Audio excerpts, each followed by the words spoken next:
Yes, very good. So let's call this meeting of the Richland County Executive and Finance Standing Committee on July 13th, 2026 to order at 5 o'clock. Roll call, please. Hoonover. Present. Kramer. Here. Engel. Here. Welty. Here. Thompson. Here. Perry. Here. Frank. Here. Stevenson. Present. Louis. Here.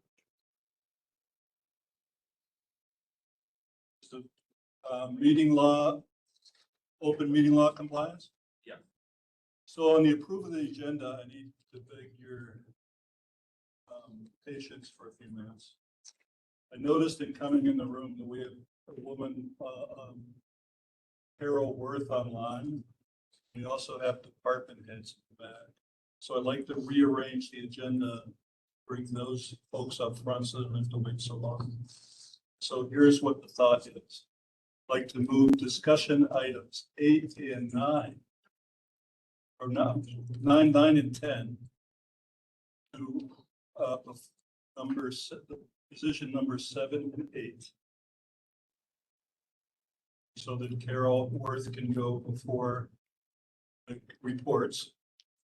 And I'd like to move items 16, 17, 18, and 19 to directly after the reports, so that we can respect the time of our divisions. With that, any questions? I'll take a motion to approve the agenda. Moved by Supervisor Welty, second by Supervisor Perry. All in favor of approving the agenda, signify by saying aye. Aye. And approval of the minutes from the June 22nd meeting. Any changes?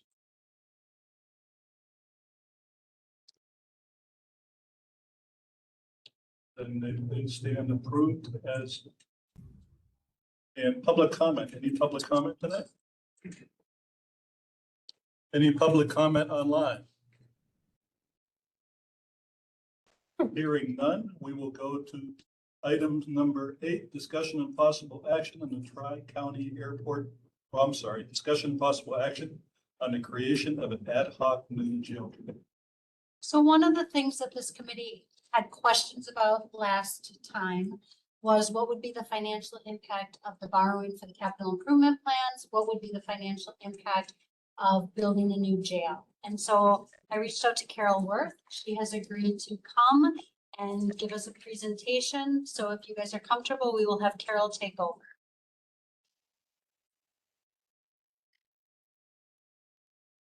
Are you ready to go, Carol? Can't hear you. Can't hear you. You're on mute, Carol.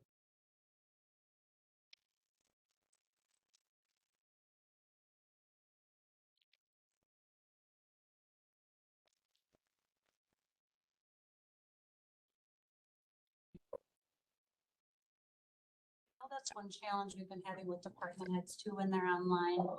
Getting off of mute has taken some time. You're still muted, Carol. Carol, we're unable to hear you.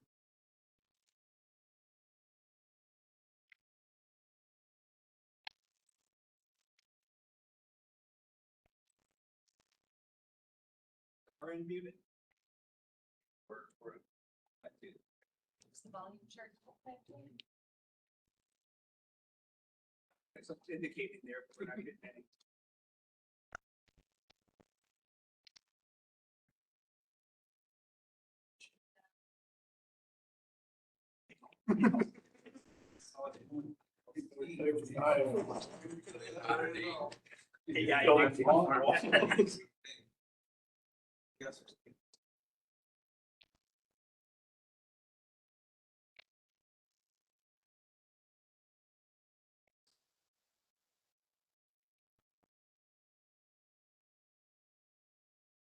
Are you able to find her up there on the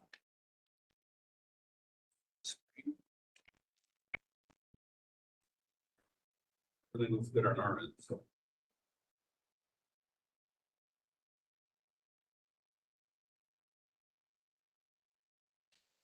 It's logged off. It's going on different. So we'll give this another few minutes. If not, we'll go on to another item and come back to this.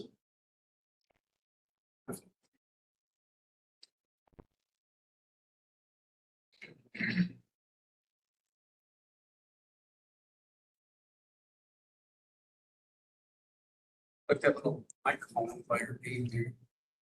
That's right. Unmuted.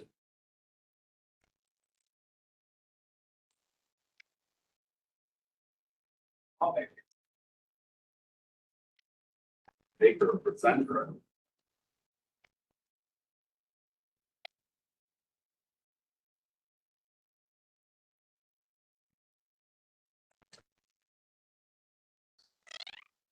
Volume's up on your computer. Yep. Here. Actually, what I think we will do then is let them work on this and we'll move to the county treasurer. That would work. That work. Let's do that to save time and then we'll come back and circle back to this. So my name is Ashima. I'm the county treasurer of the county. As you know, you guys are new board, so I was instructed to kind of go over what my role is, and my staff. So in addition to my report, bear with me with this. I did have a very lengthy report that I did turn in. I'm going to touch base on that after I go over just some of the roles that we do here in the office, the treasurer's department. So I, as a county treasurer, are mandated by state statute to manage all the funds that come into the county and manage all the funds that go out to the county. So that would be any funds that come in as far as revenue, grants, anything from the departments that come in, and for any of the disbursements that go out. To make sure that all the receipts are managed as well for the county, that we to make sure that we are also transparent with that. And make sure everything is on the books for anything that's to be reported. I also make sure that I have full administration of the delinquent property taxes. So if people are delinquent on their property taxes, as well as the redemption process of the tax payments as well. I do written reports to you guys as directed. I also do the tax roll settlement to the DOR on March 15th, the letter credit settlement in August settlement for municipalities. I do disbursements for those periodically. I also handle the monthly reports for the clerk report for the monthly ones that we do. We pay those out, the quarterly reports, the finals of the probate, and the registered deeds. I manage that report as well quarterly, and then annually I send out the marriage and dog license report to the DOA. So a couple different reports they do during the years that I have to be able to track and be able to manage all those things as well. I'm just trying to touch base on this because there's a lot more in this that I need to do. So I also establishing like good financial practices in terms of reissuing checks, stop payments, trying to get everybody on the same page and standardizing that, which I'll go over in my report as well. Making sure that the bank accounts are all set up, personnel is transferred there, set up and accurate. I also review the department bank accounts every single month, and I do assist the auditors within that bank account as far as the cash and collaterals as well. So a lot of different things as far as like the maintaining of the financials for the county itself. I also make sure that any money that comes into the operating account is actually approved by the corporation council to be able to receive, and I looked it over. So we are having a lot of different payments that I'm not aware of as well, because that if I don't know where it goes, it's an issue as well. And then also standardizing things so we're not having multiple payment options and having a whole bunch of different payment vendors. So we can kind of size that and standardize those as well.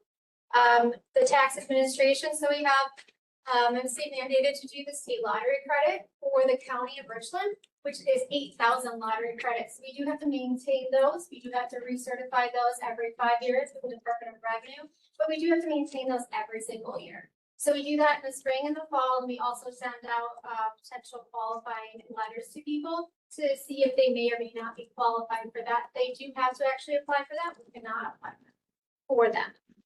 We do removals if they do not qualify for that as well. So we do have to audit that program. And we do that biannually as well. I also handle the notice of expiration of time for property taxes. That is a publication that happens every single year. That's the first step of the tax deed process. I also have to handle the unclaimed funds. Unclaimed funds are any outstanding checks that the county and municipalities send to us. I do have to publicize that, and then I do have to keep track of that for 10 years. And then I also have to make sure that if there's any reissues of checks, I have to handle that as well. I handle any of the AU's conversion charges that are put on by the assessors. I do have to maintain those as well as track those. I have to actually track managed forest land for taxes, and I have to manage specials for taxes as well. So a lot of different things. Those are the reports I went over. And I also do investments. Now that is actually board mandated. So that's designated to me on behalf of the board. And the reason being is because I'm the one that's usually sweeping it. I'm the one that knows how much money we have and how much availability we have for funds, so we don't bounce in the checks. So I do a lot of sweeps during the month to replenish the operating account. If I have any extras, I sweep it back into the investments accounts to make sure that we can utilize those interest rates accordingly. I also handle we have 2 investments accounts. We have the LGIP, local government investment pool, and then we have PMA, which handles some of our investments as well as the radio tower investments. So I do that as well. I also work with the financial advisor with PMA as well, so he's able to kind of give me quotes, and then I can choose what is best for the county.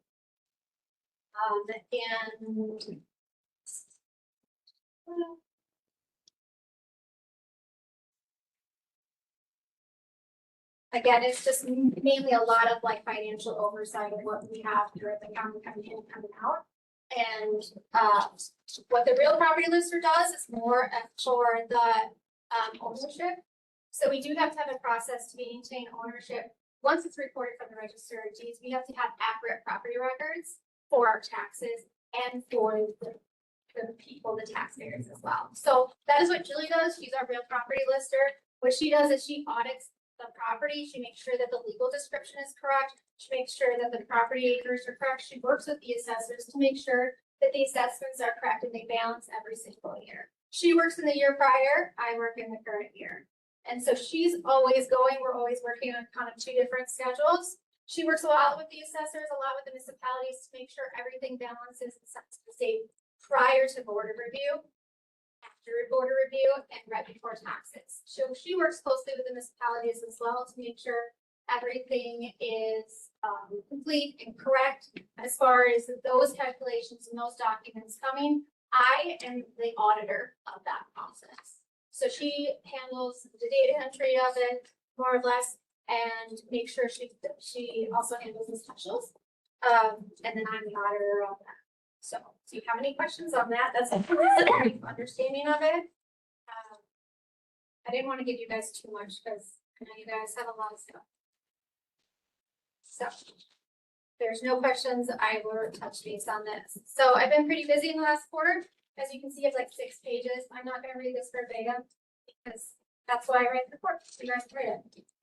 So the Historical Society came, I talked to him. It was really nice because now they're going to have a new system where they can do it all electronically. He doesn't have to come here and transfer the rolls. I actually will be able to have a portal where I'll just be able to submit that file accordingly. And that's really nice because then I don't have to keep physical copies of those tax rolls, which takes up a lot of room, takes a lot of paper, costs a lot. I've also got a new deputy after 2 months of not having a deputy. And so he started at the end of May. And so the nice thing about that is that because we've had a couple new systems, none of it was written down in terms of like the institutional knowledge. And the guides that I had previously had to be completely redone because the accounting system was completely like different. So I had to write all that down. I now have a nice training manual for him, a nice blog that he can do for all of our cross training that we have with Julie now that she's in our department. So we have that. I was able to work with the Richland County Bank to get a new system in for wires, as well as kind of update the process we do for getting personnel transitioned. I know that I worked with Kara, I gave him a new form. He can just take it right to the bank. He knows exactly what he needs to do. He can check it off and take it to the bank. So it's really nice because they don't have to ask me what I need to take to the bank or which bank am I going to, or what bank account am I even looking at. So I did end up doing that. And I also was able to get coordinated with Richland County Bank for positive pay here in the fall. So they're going to be working on that with Leanna. So we're going to start doing that, which is great.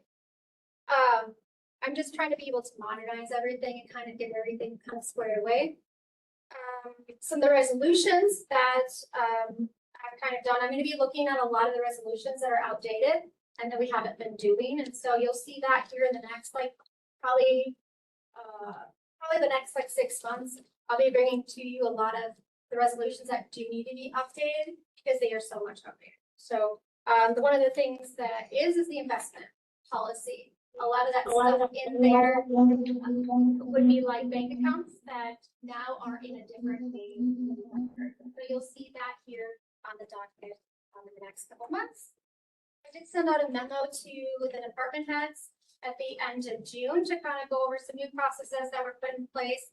I worked with NIS to kind of go over a module status form for the new cashiering module, as well as onboarding the departments for that, and then rolling out that status form so they can be able to have it. So IT knows exactly what access they need for that particular module. We have a process put in place for the departments to know if they need to add or change anybody. They have a form to use, and they know exactly how to actually handle that form. I also put new requirements out for physical deposits, so people actually have to give me a physical deposit slip instead of post-it notes or handwritten piece of paper, which is great. And then I also put together a procedure to change general ledger codes and product codes, which is really good, especially for accounting, especially for me, so we were both on the same page, because I have to map it and then Tammy has to do that creation. And then I also introduced a new check reissue and cancellation form process to standardize the way we actually handle and process canceling checks, to be able to get that verification from the public or whomever that vendor is, to verify that they actually can stop that check and then we can reissue it, just as more of a liability for us. That was actually gone through the attorney that helped me with that, which is wonderful. But that now is out for the departments to be able to use, and they have a procedure on how to do that as well. I went to a couple different conferences or meetings. I had a district meeting that I'm going to be the new vice chair for District 5, which is wonderful. And I was nominated for the vice president of my association from my district, which was great. It's really nice to see that. Went to my district conference. We went over several topics, including the tax deed process, legislative topics, bankruptcy assessment challenges, and then we do have economic forecasts where we do have our financial officers come in and kind of give us those forecasts, which is wonderful. I also presented, I know I sent you guys an email about my presentation in June. So I did a presentation, which is called Meet the Treasurers for Wisconsin Treasurers Association. And so what that is essentially, first of all, it's making the other treasurers interested in coming to your county. So it was a promotional kind of thing to be able to kind of get them curious and be able to possibly visit us. So that was the first part of it. And then the second part was more or less getting to know our colleagues. So it was a lot of stuff about me that I could give to them so they could get to know me. We had land information, which was really nice. We got to be, the real property list represented the financial reports for Fund 48 and Fund 23. So we're going to be here in the next couple of weeks and get that process going. A little bit more standardized, I think, and a little bit more organized, and that's my goal with that. The taxes, the 2025 taxes are in progress. I'm finalizing August settlement, just waiting on one more thing from the state. Those are gonna be out, by August 20th to all the taxing jurisdictions. We can settle in full for all of those, all the specials and all the MFL. The second half of the taxes were sent out. If you have ever received one of these, this is new this year. So we sent out delinquent taxes via postcard in November. This one is for June of this year. So this is the delinquent one, but we have a one for the second half reminder. So if you do see a yellow card, that's what this is. We've only had like minimal complaints about it. And just so you were aware that all of this information on these cards is public information that is from our software. So none of this information that has been sent out is private by any means. So if you do hear concerns about that, just be informed that this is information and it is used by multiple counties within the state of Wisconsin. We are doing this because I want to be financially fiscally responsible with my tax dollars. And so it's cheaper and it costs less time for my staff. This used to take a week to send out and letters and folding and all that stuff. So the 2026 is in for the tax roll is in progress. Julie is working on that. She has completed 14 out of 22 municipalities. And she's processed 351 deeds across 781 parcels since April. So she's been pretty busy. Her goal is to be able to make sure that she identifies more parcels that have deed issues with it. So far she has 225 deeds over 37 parcels that require active cleanup with those. And I did have her run a report. She's 104 that say errors on them. So she will be looking at that in the next coming months to be able to make sure that she reaches out to those taxpayers and we can get all of those issues cleaned up. So we don't have any, so our recorded documents are correct. She's done 46 splits since April, which is kind of cool. Tax material. So I'm ordering the tax envelopes, which you do as a courtesy for the municipalities, and that's going to be done on August 1st. The A conversion use splitters for this year for the municipalities that have completed order review are out. And the website's been updated for the cutoff. We have a cutoff for ownership. So transfer of ownership, if you buy or sell a property as of October 15th, it will be on your property tax bill unless it's a split, which is splits are also a little bit more complicated. If it is after October 15th, then it will not be on your tax bill. And the reason is you need to have a cutoff date, and that is a generous cutoff date that we are able to do. So Julie's the only one that's able to do ownership transfers at this point within our department, just because of the workload. So October 15th, we've emailed all of the attorneys and all the title companies of that, but it is also on our website, so everyone can look at that. So that's going to be standard going forward. She's also put that out for the splits as well, because we do have a couple different municipalities that do next year splits, and that's based on their assessor procedures. We do have a change of address form. If anybody knows, we do have a change of address form online for just tax mailing addresses. So that's available on the website as well. Delinquent taxes, as of July 7th, we have 488 parcels that are delinquent, totaling at $1,397,916.20 for delinquencies. So, we have continuing to send out next of kin letters to people that are up for tax deed or are delinquent and will be up for tax deed, or we don't have any addresses for them. And instead of sending out letters all the time and getting back, we want to be able to make sure we can get somebody to be able to get their bills and get them paid. I'm going to actually look into the TRIP program, which is the tax refund intercept program for delinquent taxes. There's a couple different counties that do that, so I'm going to take a look to see if that's an option for us to kind of help with the delinquent property taxes. The 11-year write-off is on your agenda here tonight. The tax deed, I've been pretty busy since I met with Public Works, and I discussed that with Public Works. So I met with Corporation Counsel. We're in the final stages of a sealed bid packet to make sure that it's appropriate for just the tax deed process. And then I'm gonna present that hopefully to you guys at the next executive and finance meeting, so you guys are able to view that. In addition, we're actually drafting and updating the existing county ordinance for tax deed. And I'm hoping to get that to you as well. And we also have a dedicated webpage for tax deed now, because we do have to put that information there for state statutes for advertising. And then I'm also going to see if I can implement to help the tax deed process to present it to the public works, to be able to decide whether or not they take a property or not is a tax report for.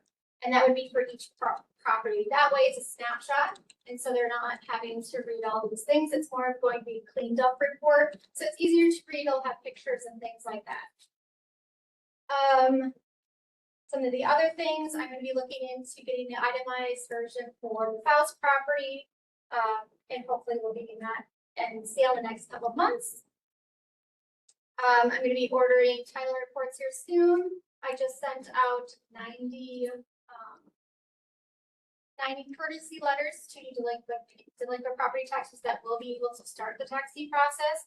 Yeah, we'll send them out tomorrow because they will be eligible as of September 1st. So we're sending that. The unclaimed funds project, I have completed that. So that included pretty much putting all the historical data for the unclaimed funds into a spreadsheet so we can be able to put that up. Because we have to be able to have people actually claim those unclaimed funds because they are entitled to those. So if you've ever gone to the DOR, it's unclaimed property, similar, but it's in the county version. So we have to handle that at the county level. So that's different. So that is now a new webpage. I've had MIS do that. There's publications out there. There's lists now. And then now there's also a form. And there's a process on there. So the taxpayers can now go in there and get reissued their checks that they do deserve for payment. So that's all complete. The lottery credit, Julie's been working on that with municipalities. We've sent out 14 postcards. So Julie was able to kind of modify or mock this, but in a lottery credit form. So we're kind of being able to cut costs and make sure that we're not wasting our time doing things so we can make it easier for ourselves. So we sent out 14 of those, which is great. We're going to kind of keep doing that. Investments. So the investments are pretty stable since the last time I talked to you. It's about 3.4, 3.6. So as of June 30th, the PMA account, which is our general investment account with PTMA, was $4,323,079.71. And then this was our portfolio for the fixed rate was at 6.6 million. I also, in May, I did the 2-year WISP, which is pretty standard. And then I did the annual investments that were renewed. And the nice thing about that, they were higher than the previous months. So we got to actually get some really nice rates like 4.5, which I hadn't seen in a while. So really nice. So the next is going to be coming in August. And then the next one after that is November. The radio tower is now kind of coming to the end. And so that one, as of June 30th, was 1.5. And so I've been talking to Matt at PTMA, and we're going to kind of meet with Leanna and kind of get all of that wrapped up for the radio tower. And then the Tyler software project. So not all the departments are in the cashier module within Tyler. So like I spoke about at the last my quarter report, we've implemented sheriffs and we re-educated HHS because they had a lot of staff changeover. So I've been doing training. I did training sessions with them in June. And so I've also set up, they also have guides. I make guides for everybody, get those all set up. And then now I have zoning, or Simons is going to be trained in August. Zoning is going to be September. Pine Valley is going to be in October, and November is going to be highway. So every single month there's going to be a department that's going to be implemented into it. So that's a days of training, making sure that they do it. And then I audit to make sure that everything is done correctly. So that's kind of what I've been doing with that. So other than that, been pretty busy. Questions for Ashley? Comments? Yeah, sorry. Ashley, thank you for your service. Is you sure there's no questions? That was really impressive. Thank you. I think we are ready to return to item number 7 with the jail. Now turning to our administrator, both reintroduce the topic and reintroduce our speaker. All right, so Carol has called in. Thank you, Carrie, for the idea. Hopefully this will work. She put together a PowerPoint and some numbers so that you can see how the capital project borrowing will be practical and how the and how it'll look if we were to bond for the jail. So Carol, you want to take over? Okay, can you hear me now? Yes, we can. Oh, wonderful. Okay. All right. Sorry about the technical difficulties here. I really am a little bit stumped as to what's going on. But all right, let's get to the report. We're going to be looking at debt service numbers, which means we're taking individual pieces of debt and we're putting out some structuring of those pieces. And we're also calculating a tax rate. And we have various capital improvement projects as well as the jail project. So first thing we have to review are the assumptions that are used for the calculations.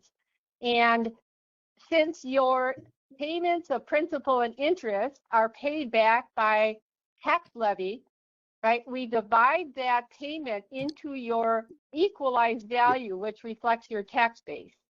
So we take a look at what your 10-year historical has been. And so those are your equalized values from 2016 through the current 2025. There will be a new value coming out on around August 1st. And there's also a column showing the percentage of change from one year to the next. So the bottom of that page shows you, I've taken those 10 years and I broke them down into the first 5 years from 2016 to 2020, and that average percentage of change is 4.5%. Then I looked at the last 5 years, and that percentage of change is 11.6%. And then I looked at all 10 years, and that average was 8%. The reason I'm doing this is because I'm trying to produce a conservative assumption for projecting tax rates going forward. Now, as you will see it by that middle average number, we've had a lot more inflationary value in the last 5 years than we did in the first 5 years. So we want to be very careful with doing projections of your tax base because a lot of it is the same taxpayer just with a higher valuation on its property. Okay, so we can go to the next page. So these are the projections that I'm using. So I'm going to begin my calculations with the actual 2025 value. I'm going to grow it by 5% for the next 5 years. And then I drop it down to 2% thereafter. So I think this gives us a pretty good conservative assumption on your tax base. Okay, so the next page. So the first thing we have to do is recognize that we do have some existing debt service outstanding right now. So I'm going to identify what the tax rate is for your existing debt. So to let you know what's in those numbers, we have the debt divided up by county purposes, and there's 3 pieces of debt outstanding. So I show you the principal that's remaining and when the final payment will be made. And then there's the Pine Valley debt. There's 2 issues outstanding until 2035 and 36. And then you do short-term debt for capital improvement projects. And the most recent one was in 2025 for $1,085,000. That's the amount of principal. And that was repaid already on March 1 of 2026. Okay. All right, then we can move on. Now, these are the future borrowings that we're going to be looking at. First of all is capital improvement projects. We do short-term debt annually. So I'm using a number of $2,025,000 to represent a $2 million capital improvement short-term debt that we pay back right away within 3 months. And the other 25,000 I added to that number to reflect interest, which I would assume is going to be a very conservative number. So throughout the schedules, you will see 2,025,000 for every single year, which means you would be doing the short-term borrowing every single year and paying it back within those 3 months. The next piece of debt is for $3.5 million, and that would be done in 2026. That would be repaid over 20 years, and that's using an estimated interest rate of 4.25. And then another $3.5 million done in 2028 for 20 years, and I'm using 4.5%, again, just to be a little more conservative going forward. Besides the capital improvement projects, we've also looked at a new jail project, and the dollar amount is $47,285,000. They're all done as 3-phase financing for 4.5%. So you will see the first phase is for $10 million, and that would be borrowed in 2028 for 20-year repayment. The second phase is the $22,285,000, and that would be borrowed the following year in 29. And the third phase is $15 million borrowed in the third year. Okay, so each one of them is amortized over 20 years because that is the statutory limitation for as long as you can retire debt. Okay, so we can move on. Now, the other question we're answering here is you do have a limit on how much general obligation debt you can issue. That limit is a statutory limit, and that's 5% of your most current equalized value, and that includes all TID districts. And then, of course, you have to subtract any general obligation debt you have outstanding. So right now, your 25 equalized value hit in is the $2,147,672,600. 5% of that, which is your limit, is $107,383,630. Right now, your existing debt that you have outstanding totals $22,330,000. So we have to subtract that from your limit. That leaves you legal debt limit remaining of $85,053,630, or about 79%. Now, your legal debt limit grows as your valuation increases and as you repay the principal on your outstanding debt. Okay, so you're going to be seeing a new equalized value coming out in a couple of weeks. So that will automatically change these numbers once your 26 equalized value becomes known. Okay. And as far as your existing debt, on average, you pay off around $2 million a year. Okay. Okay, I'm ready. Now we're going to produce a tax rate. The tax rate is stated as a per 1,000 of equalized, not assessed value. Okay, don't use the word assessed when you're working with the tax rate. You have to use equalized. If you look on a tax bill, equalized value is shown as the word fair market value. Okay, a lot of tax bills will typically have an assessed value and a fair market value. So this is a tax rate that is applied to the fair market value. So fair market and equalized mean one and the same. Now, I'm going to show you individual tax rates. I'm going to break it down so you can see a tax rate for your existing debt that's outstanding. You're going to see a tax rate for the annual short-term debt, that $2,025,000. And you're going to see the individual tax rates for the $3.5 million capital project financing in both 26 and 28. And then you will see a separate tax rate for the jail project. We're going to show you all 3 phases, and then we're going to combine them to show you just a jail project tax rate. And then we're going to combine everything, all of this information, to produce a total all combined tax rate. Okay. All right. So here we go. Lots of numbers. So it's really not as bad as it looks in terms of understanding it. We'll go through this page and then the next page will be a lot easier. So I'm going to start with the year due column. The year due 26 is reflective of the budget that you adopted for 2026. Okay, and then it goes out to the year 2050. The equalized value projections, that first number, that 2,132,000,000, that is the county's 25 equalized value, excluding TID, because that's the way you levy your tax. Okay, then it's grown by 5% for the next 5 years, and then after that, it's grown by 2%.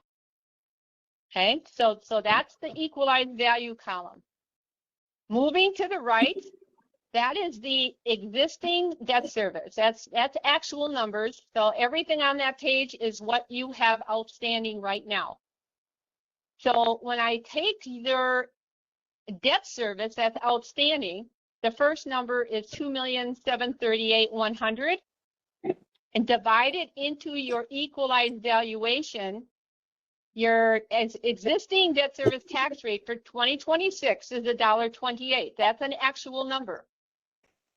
Okay, then you can see going down that tax rate column, right? It goes down to $1.22, $1.17, $1.95, and so on. Okay, and that's because the tax base, the equalized value, is growing. If you look at the, again, go back and look at the existing debt service, you'll see that it's about 2.7, 2.7, 2.7, and then 2.4. So your debt service is kind of flat for 3 years, then it declines, right, for a number of years, and then it drops off in 37, 38. Okay, that's when Pine Valley's paid off. So you can identify right here what a tax rate would be for your existing debt. All right, now we're going to move one more column to the right. This is that annual short-term capital project financing. So again, the first number is 1,099,602. That is the actual number for the last short-term borrowing you did that you paid off on March 1 of this year. That's an actual number. And then going after that, you'll see we changed that number to 2,025,000 to represent principal and interest all the way down to 2050. You will see to the right of that the tax rate for that. So again, taking that column of 1,099,000 and dividing it into your equalized value for 2026 produced a tax rate of 52 cents. Next year, if you did 2,025,000 of debt service divided into the 27-year due, you would get 90 cents. And then you can see how it declines. Even though the debt service is the same, the tax rate is declining because the equalized value is growing by that 5% for the first 5 years and then 2% thereafter. Okay, so that's your short-term tax rate. Okay, keep moving over to the right. You'll see a blocked-in column for 3.5 million issued in 2026. Principal and interest column separate. The interest at 4.25.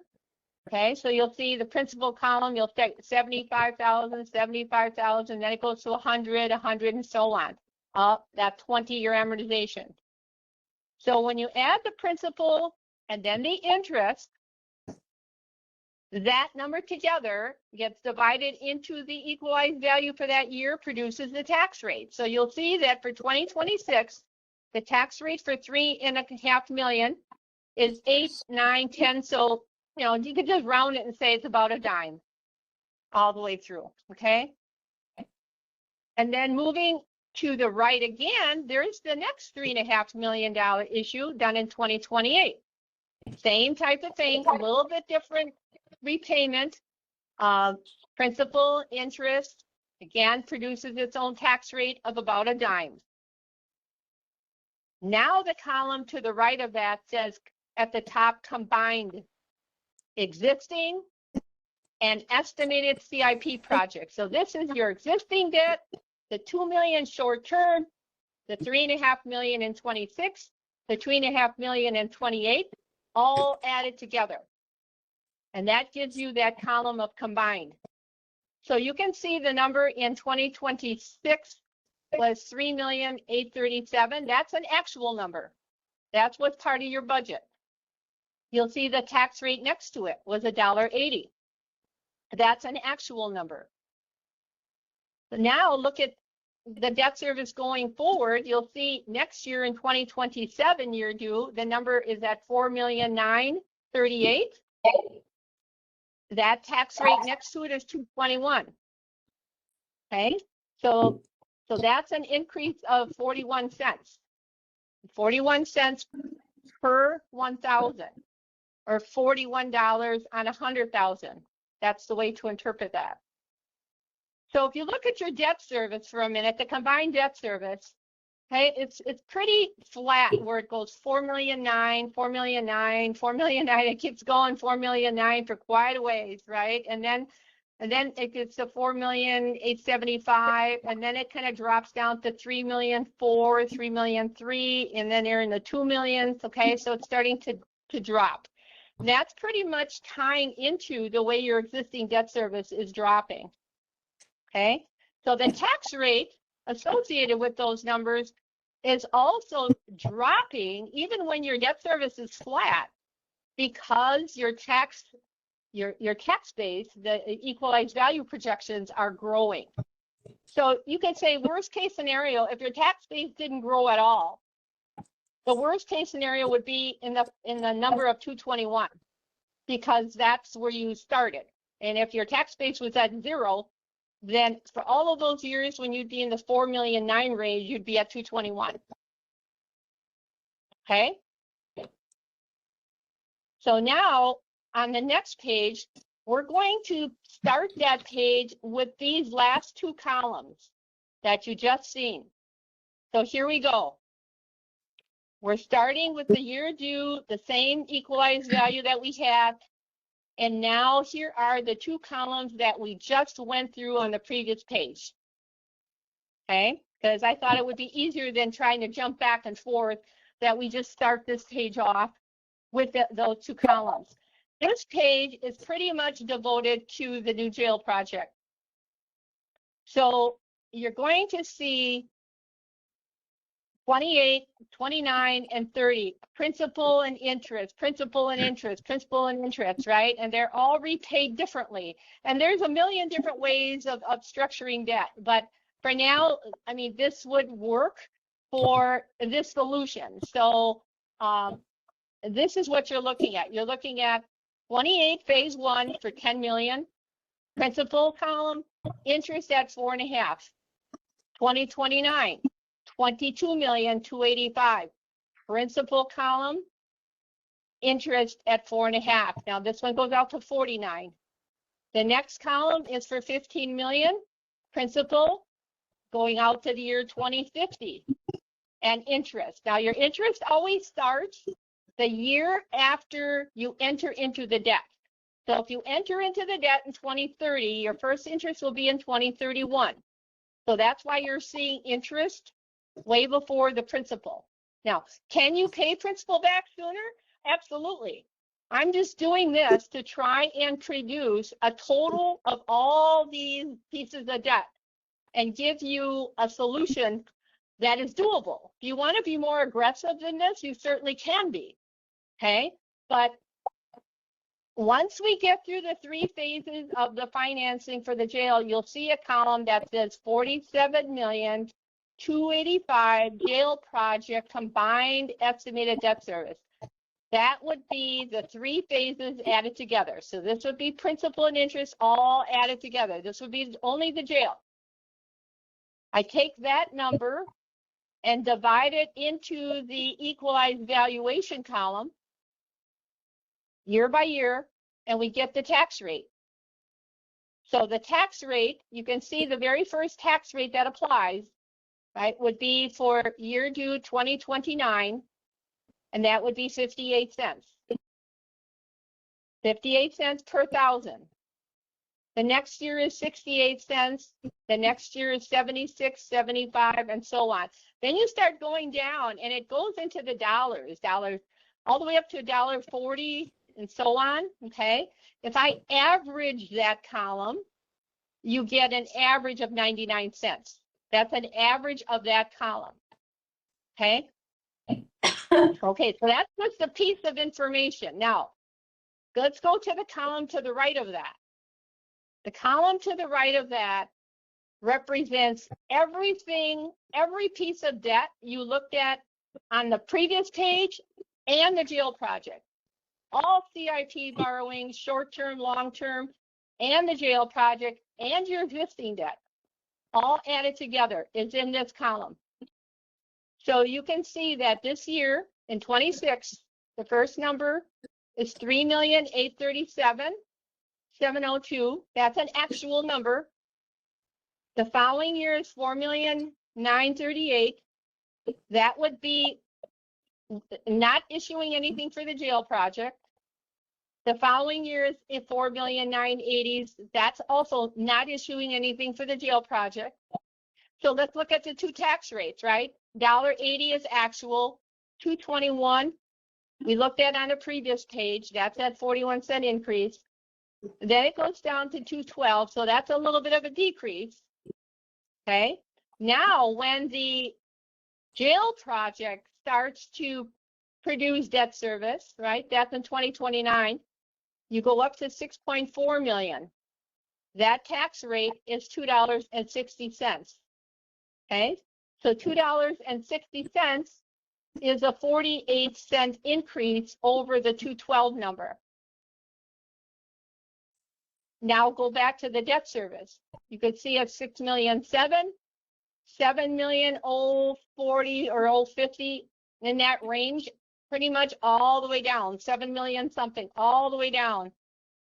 So that's kind of a level debt service, so that again, if your tax base did not grow at all, if it was a zero increase, your worst case scenario would be $2.59 in this example. 260 is up here, so I guess that's worst case scenario.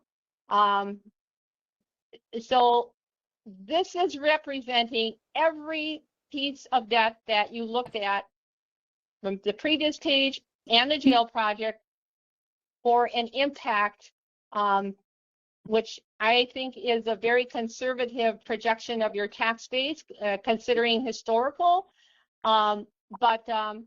You know, this is what, so if somebody said, what's the impact of the jail project? You have a couple of ways of answering that question.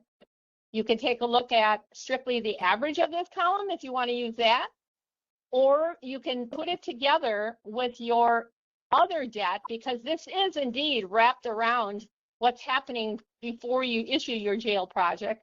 And then this column on the combined tax rate would be your answer. Okay. So I think with that, I'm ready for questions. Yeah, how often is the equalized value recalculated? Is that every year or is that over? Yep, every year you get a new valuation and it comes out in August.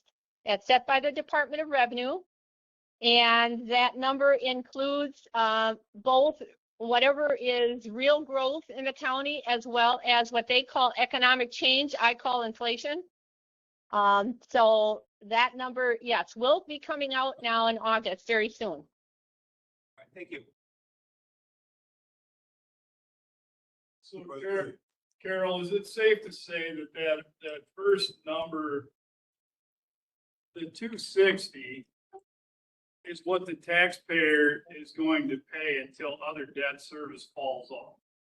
Because if their equalized value goes up, the percentage goes down, but if their property's worth more, so that, is it safe to say that 260 until other debt service drops off, that's what we'll be paying?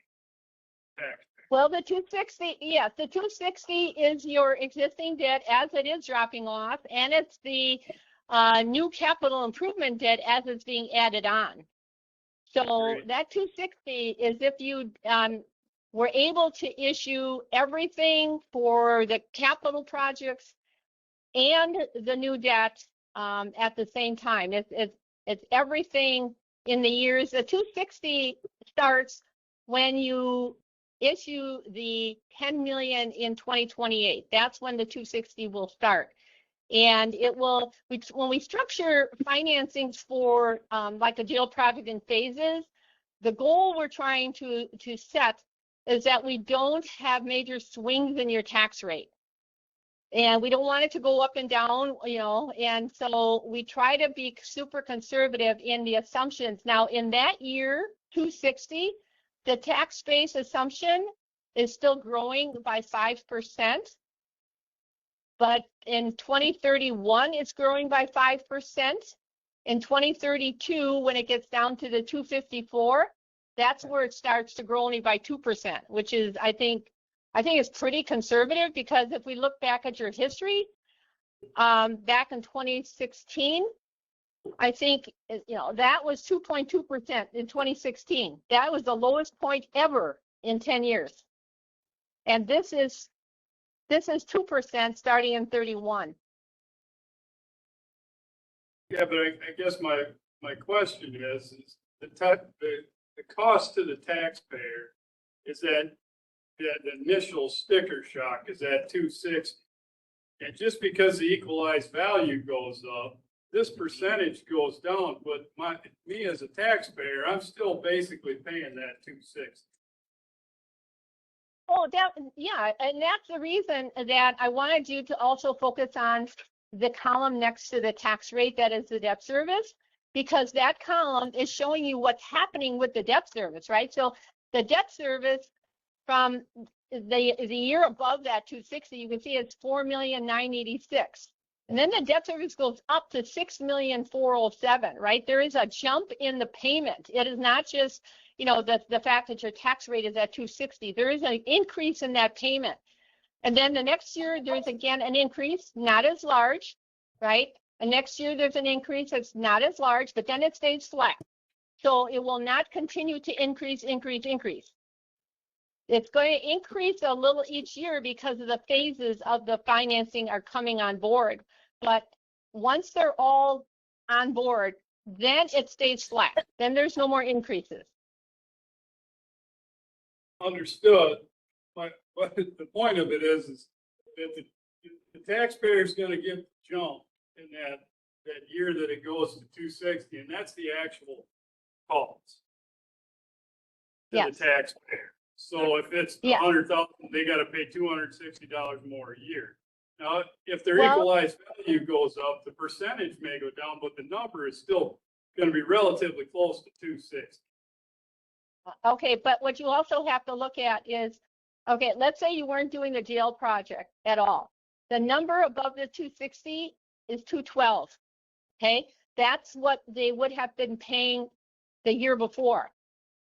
They would pay 212 the year before, right? And when the debt comes on for this jail project, it goes up to 260. It's not another 260. It goes up to 260. I understand. What I'm Okay. saying is, this is what the taxpayer needs to understand when we're going to borrow a bunch of money, what it's actually going to cost. And just because the number doesn't go down until the debt service is paid. You know what I'm saying? My taxes won't go down until some of that debt service drops off. Right. And that's the reason I agree. I wanted it to be what I call leveled out, so that column that's to the left, right, is staying in that 7,050,000 to 80 range. I want it to be leveled out so that it doesn't go up anymore, and so that you can look at this as, you know, okay, we got here, this is the worst case scenario, and we're not going to change up or down. It's going to stay at that number. Yep, that's what I was looking for. Other questions? Yeah. Supervisor Welty? Historically speaking, has the equalized valuation ever decreased in our county or in the area? Has it always increased, albeit small amounts at some times? There could have been, I'm trying to think, back in, you know, in 09, or 10. Remember when we had kind of a economic disaster countrywide, I'll call it. And at that time, valuations were actually declining instead of increasing. So there were times back then when we had that crisis in the country, and that was, related to, oh geez, the Fannie Mae purchases, and that was a kind of a countrywide meltdown. Then you would see some valuation decreases. Other than that, no, there has been, even if they've been minimal, there's always been some type of an increase. So if we were to have a situation where the equalized valuation did decrease and it was high inflation at the same time, is that like the worst case scenario for us?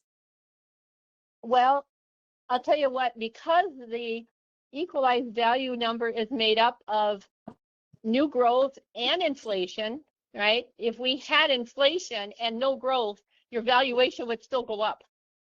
Oh. But in that case, it's just more of a hit to the local taxpayer because there is no expansion of the tax base. There's no new valuation to share in the cost of the debt.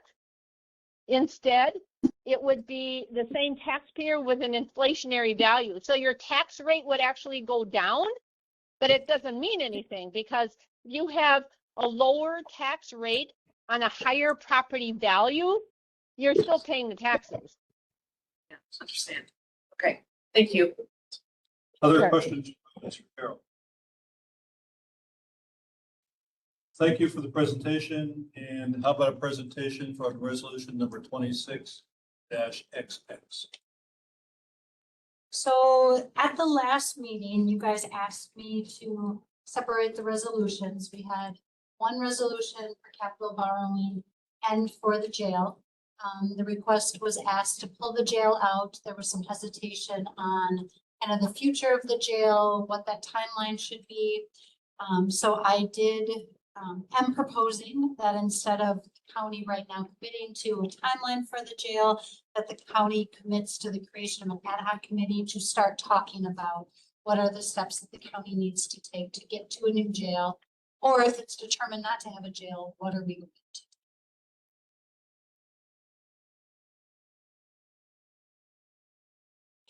You want to read any of that stuff?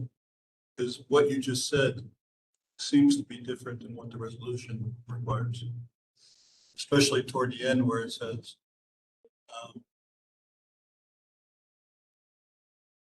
necessary to initiate the process to construct a new jail. Now for be resolved. Planning, funding, location, design. So in my mind, we are in a position that we need to consider the construction of a new jail unless if the board determines that it is better to contract with 5 or 6 other counties and transport. I think Clay said last week, our average count was 31, that we want to transport 31, potential to transport 31 residents on a daily basis. But that's some of what this committee could determine. I think we could certainly change the wording that it's necessary to initiate a process to look at next steps for what we're going to do for a jail. And that's up to you, the committee, on what resolution you want to send to the full county board based on my meetings with the state when they have done the walkthrough of the jail and the recommendations that they have been giving. They are saying we need a jail. So I think the language of this resolution would need to be changed to be clearer on what we're asking. It's my thought, and I want to be clear on this, because I'm not saying that we don't need a $47 million jail. We may do that. We may indeed do that. That may be the way to go. However, given the fact, what other information do we need to tell the public that we've looked at in order to make this a sound decision? And in my mind, that is this proposal fully presented out in public. It's also the proposal that Tricia alluded to, which is a different model, a holding facility with the possibility of transporting people in using regional jails. And a third option, which would be something in between those three. Now, I don't think if we would go in that direction, that it necessarily would take a whole lot of time to do that. I just want to ensure that there's a proper process that's public about how we make a decision and not just assume construct. I agree with that. $47 million is a lot put on taxpayers without any input. Now, Supervisor Welty. I think it's also very important for us to understand the financial implications of alternatives. That constructing a holding facility and transport also has financial implications. As Correct. would condemnation of our existing jail. That also has financial implications. So understanding those, and sharing that information publicly, and coming to a conclusion based on those facts.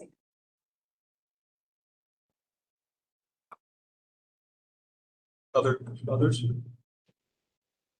Supervisor Perry. What you were saying about getting this all out in public so they can see. We really need, when we talk about transporting to other jails, really need to have dollar figures that they can see. It's not gonna be free. Just like a new jail, it's gonna be free. See, and that's correct. And the reason I did a three-pronged suggestion there is because the one in the middle would also show that we're thinking about other things, right? And then when we go to the public, we can say, this seems to make the most sense. And it seems to make the most sense at this point to raise taxes to do. Without that kind of rationale, I think we're setting ourselves up for continued division and tension in the county. We also may find when we look at those facts that it doesn't make sense. We don't know that until we look at all. Right. Exactly. It's not a foregone.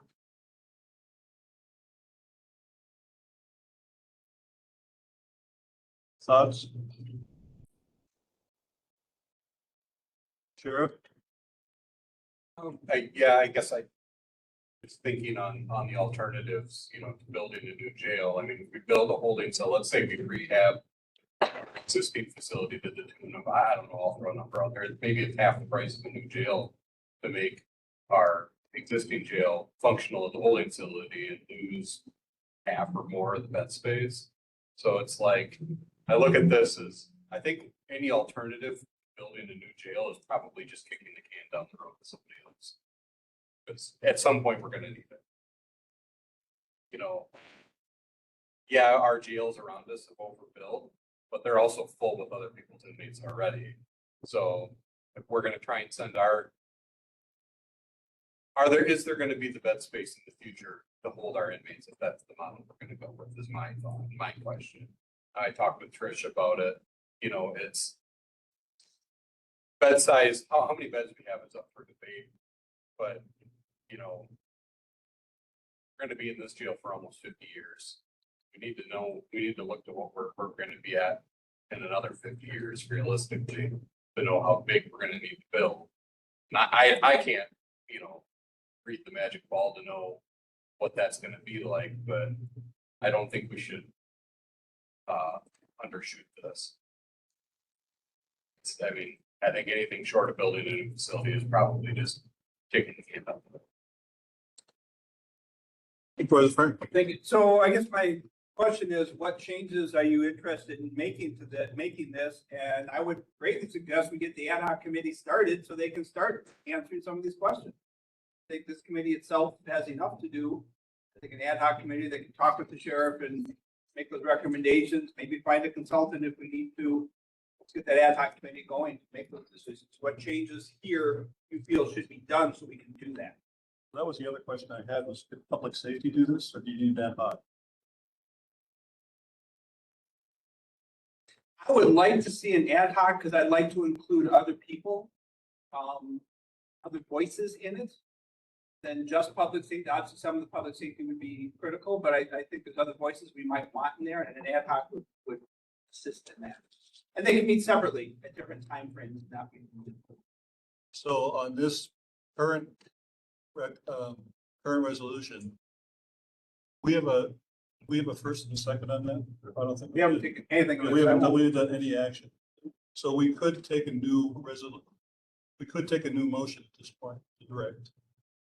Then the chair would be open to a new motion. A motion to redirect, or Motion to get the ball moving. I will make a motion that we adopt resolution 26-XX, so we can at least get it on the table for discussion. I'll second that. Any further discussion? Any amendments or anything?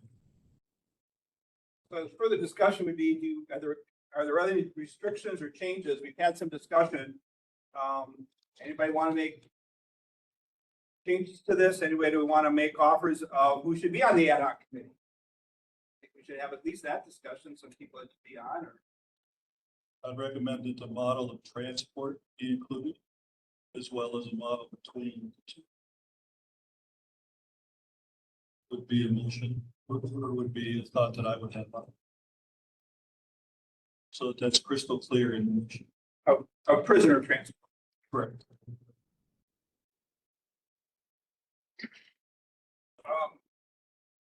Who would decide how many are on the ad hoc committee? Resolution's kind of. You want in that? You want public safety to send that information, put that together?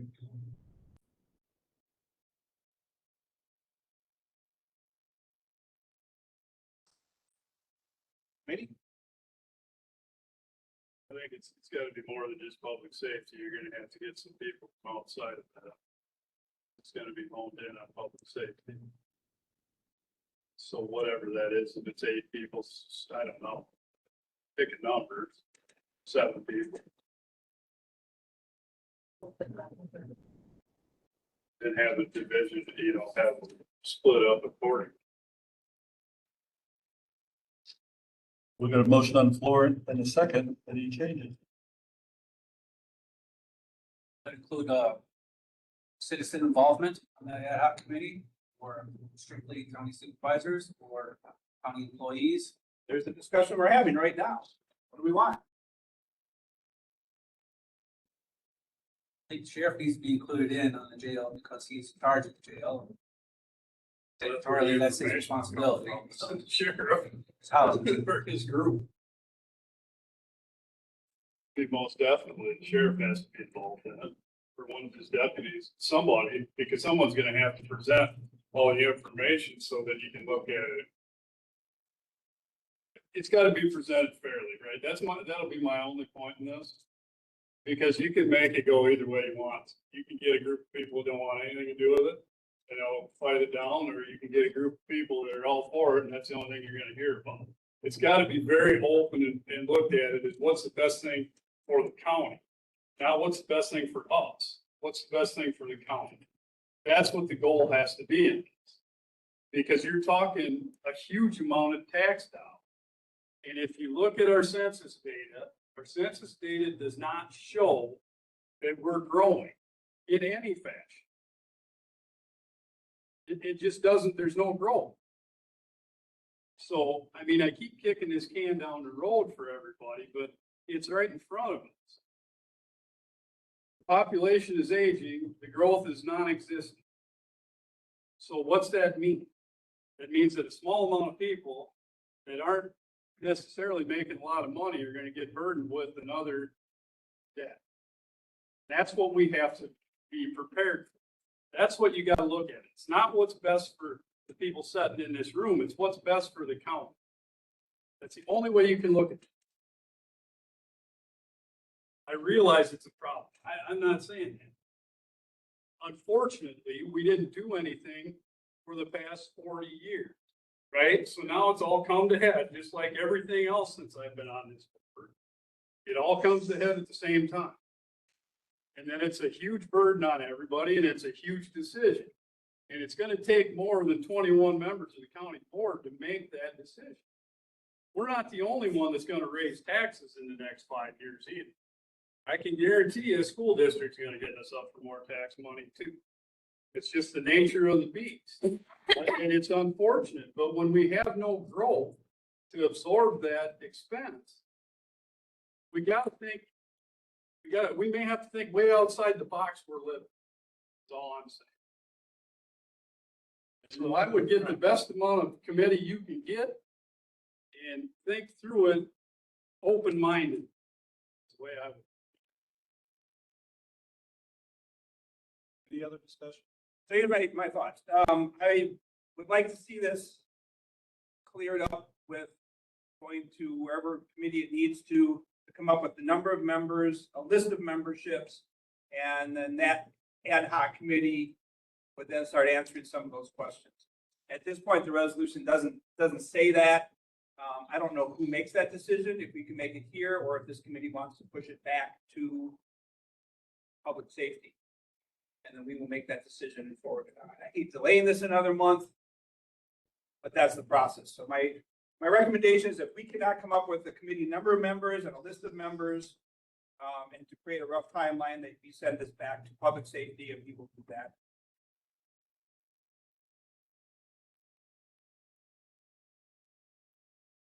Three have spoken. Sheriff wants to say something. You can, I do, but Steve? Video committees not involved. That too. I have a legal note.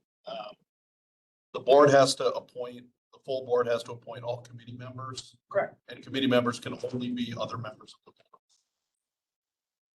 Fair, but we can have other members request other citizen members on this. Couldn't be, They couldn't be voting, right? They couldn't be voting, but we want the sheriff on there and he's not gonna vote. So we have other citizen members that we may want on there, and I think that those names, or that list should be available. Hey, these are the citizen members, these are the voting members, so we have something. One idea is public safety, one idea is committee on committees. What's your preference? Gotta move, we got a lot of shit. We do. Public safety?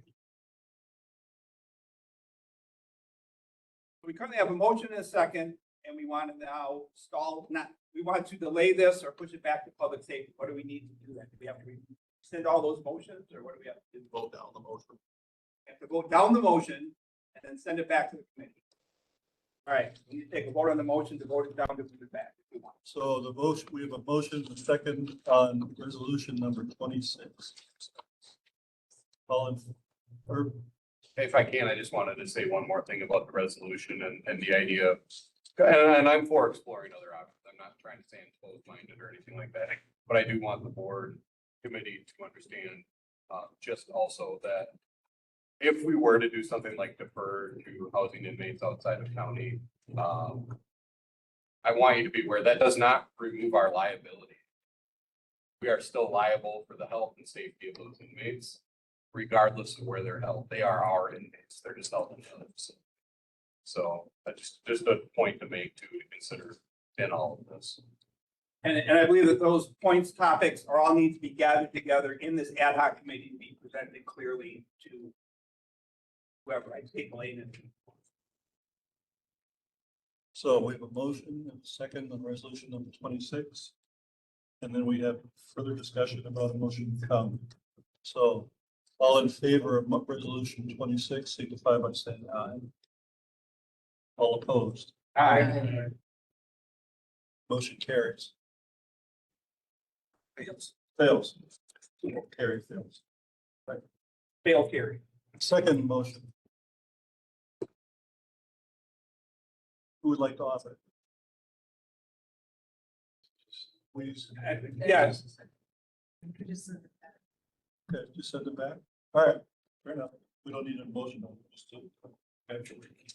We are to item number 8. Review, discussion and possible action on the comprehensive capital plan.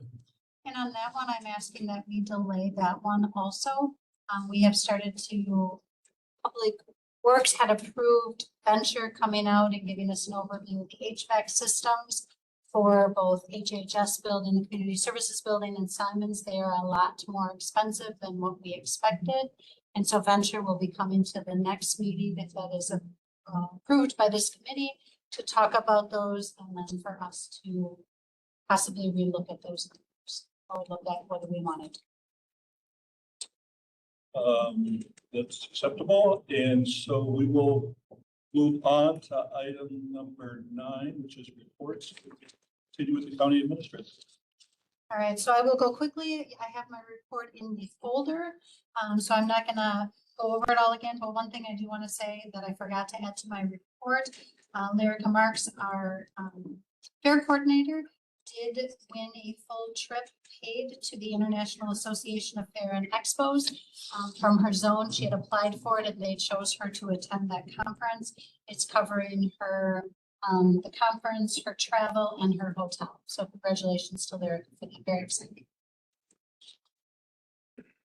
Any questions for the administrator? Report on MIS. Thank you. MIS report. I don't know if they got one in there this month. Hearing none, we'll just keep moving. And once we complete our agenda items for our department heads, we'll take a short 5-minute break. So we are at item number 10, which is discussion and possible action creating new economic development support position.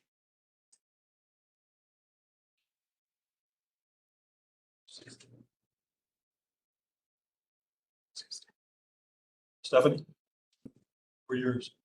2.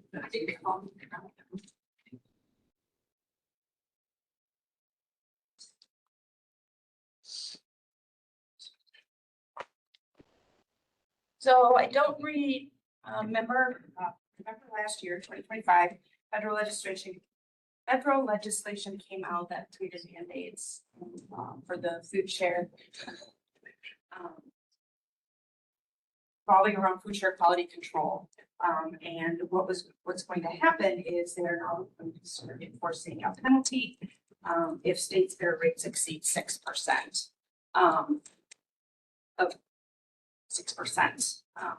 And what could potentially happen is the penalty for the state of Wisconsin could vary as much as 200 to 205.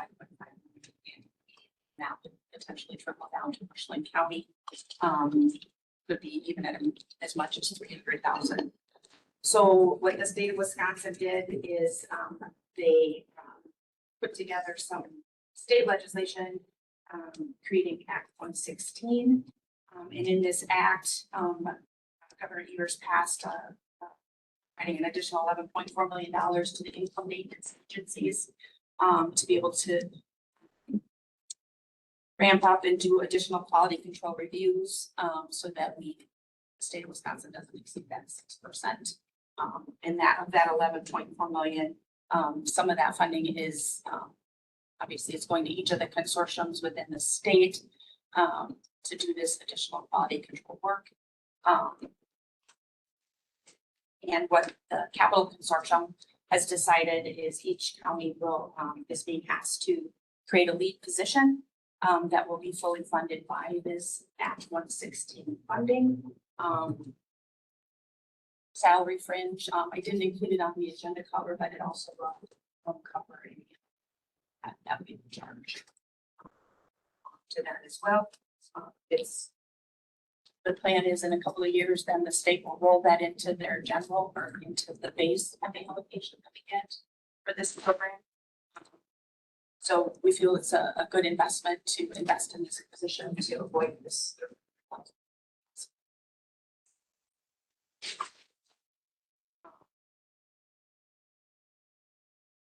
So this is a resolution requesting that this position be created, and it would be created right now.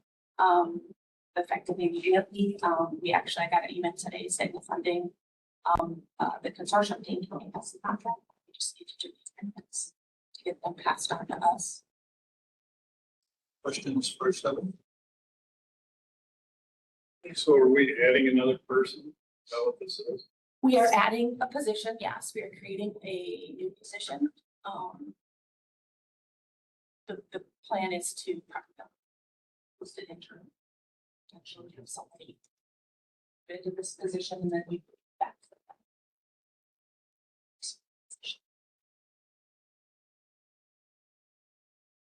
So yes, it would be a new position on. Another staff. Funded by. Funded by Act 116 currently, and then the state has informed us that they're going to roll that into our base for future years. So what will it cost the county? You know, we have an X dollar bottom line figure, what it costs. The, so salary and fringe for the position is $93,562 currently. And then, that, each position in health and human services, about 15,000, 60,000 overhead. I can draw that down as well. So that the understanding and the agreement with the consortium is that it's 100% covered. We wouldn't have to. And I think the resolution is, speaks to that. It says that if we ever tip over into where we move the tax levy to cover the position, then we could. Something previous. Yeah. Any other questions? Review the resolution, please. Did you read it?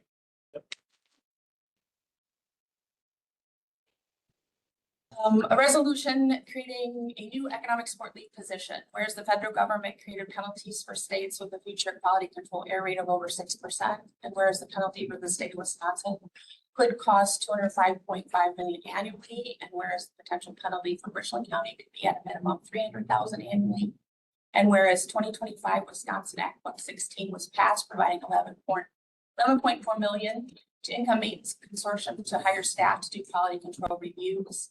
And whereas County Administrator Tricia Clemens, the Community and Health Services Committee and Executive Finance Committee have carefully reviewed this matter and now presenting to the County Board for this consideration. And whereas 2025 Wisconsin Act 116 will fully fund this position. Now therefore be it resolved, the Richland County Board of Supervisors that approval is hereby granted to create an additional economic support lead position as long as the position is legislatively funded. Be it further resolved that this resolution shall be effective upon passage and publication. Do we have a motion to approve? But I'll make the motion. I guess. Do we have a second? Okay. So my question is who checks up on this person to make sure we still don't lose the $300,000? Right? So you hire a position to make sure we don't lose the $300,000. But who's gonna verify the person doesn't work so we don't lose the $300,000? So across the consortium, they will have multiple leads. Each county right now, we have one. Many other counties have 3 to 20, I think Dane has. And their job is to review case after case after case, doing those spot checks, making those updates, being there as a reference person for the staff members to ensure. And then the overall consortium will be, I'm assuming Sean at the consortium, that is part of their responsibility, the management team, to then spot check. So the consortium is managing this person, not so much us. Correct. Right. That's what I want. Because if we just add a person and the person doesn't pay any attention to it, and you spent $90,000 and you still lost 300. This person will be rolled into the duties of all of the leads.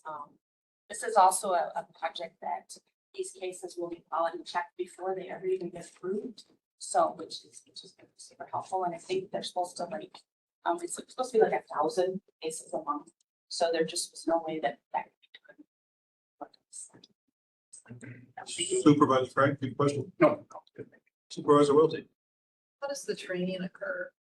This position, is that trained by the consortium or are we doing that?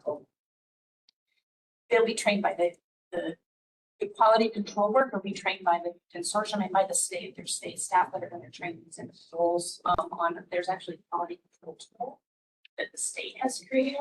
They'll be able to just face cases right for that tool. So they'll be trained through that. And we will put a seasoned economic support specialist in that position will have some. Any further questions?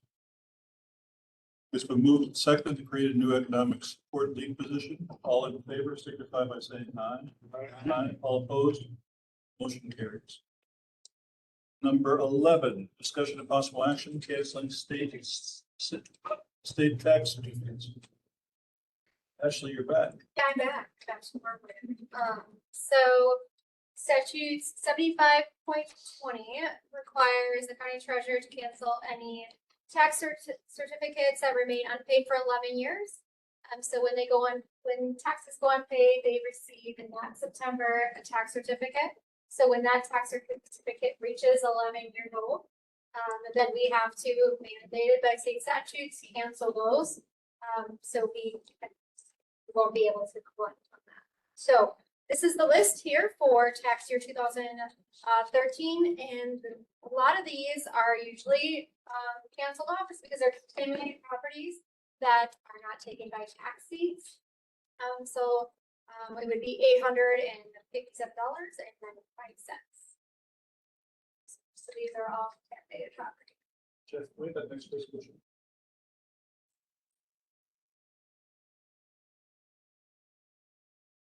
And this will happen every single year.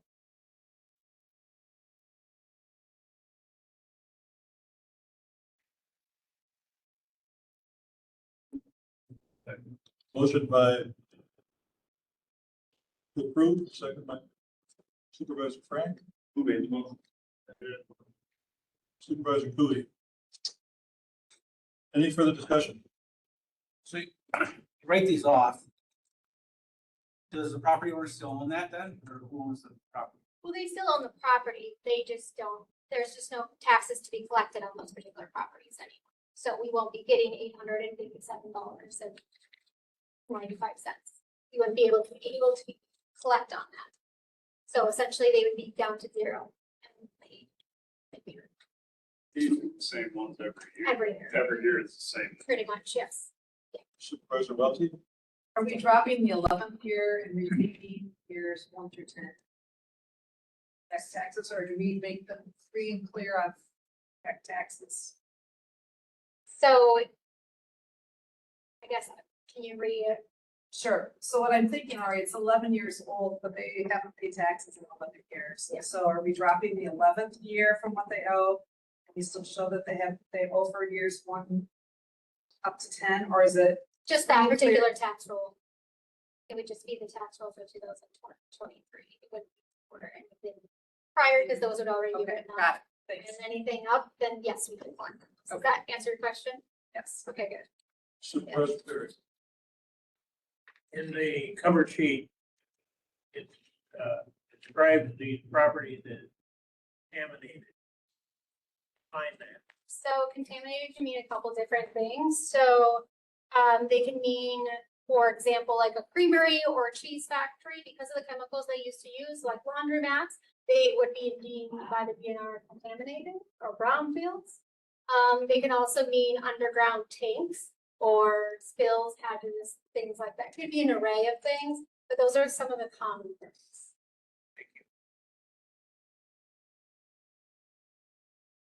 Vice President. Jerry has my question. Any further questions? It's been moved and seconded that we cancel state tax certificates. All in favor signify by saying aye. Aye. Any opposed? Motion carries. Discussion and possible action, item number 12, canceling state county checks. Stale county checks. Excuse me. So this is usually done on an annual basis. I'm going to be doing it twice this year just to kind of keep up with it. So the county board usually cancels stale checks here at the county every year, but I'm going to move it to 2 times a year, just mainly because if they're outstanding for a year, I do actually now have to put those on the unclaimed funds list, and I do have to publish those in every odd year. So anything outstanding does have to go on the unclaimed funds list.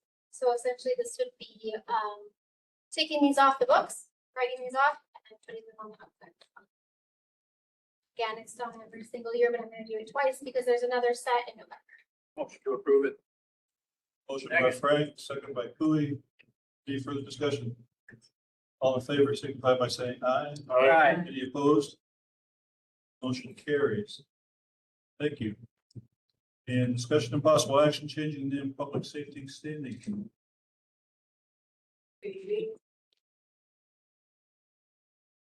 This comes from public safety. I think Stacy's got it. Pretty much is what I wrote. I believe this is a correction. Essentially, I don't know how it happened. I know about when it happened. There are places still on counties, even the website, that references public safety and judiciary. I just came upon one and it was like scrawled across the screen. I'm like, okay. So it's been so recent that this mistake happened, this error of omission happened, that there's still carryovers even on the brand new county's website. It's just it's an error that needs to be corrected. And I've asked for it to be corrected. I initially asked for it back in 2024. I had noticed it and asked the county clerk at that time about it. And it was a done deal. The administrator at that time told me it was a done deal. It had been changed. So again, it doesn't matter who or why.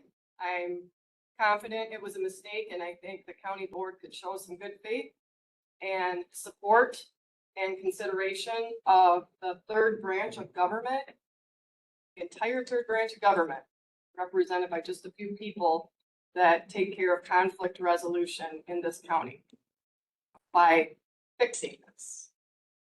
That's what I asked for. And the resolution offered by the Public Standing Committee is unanimous.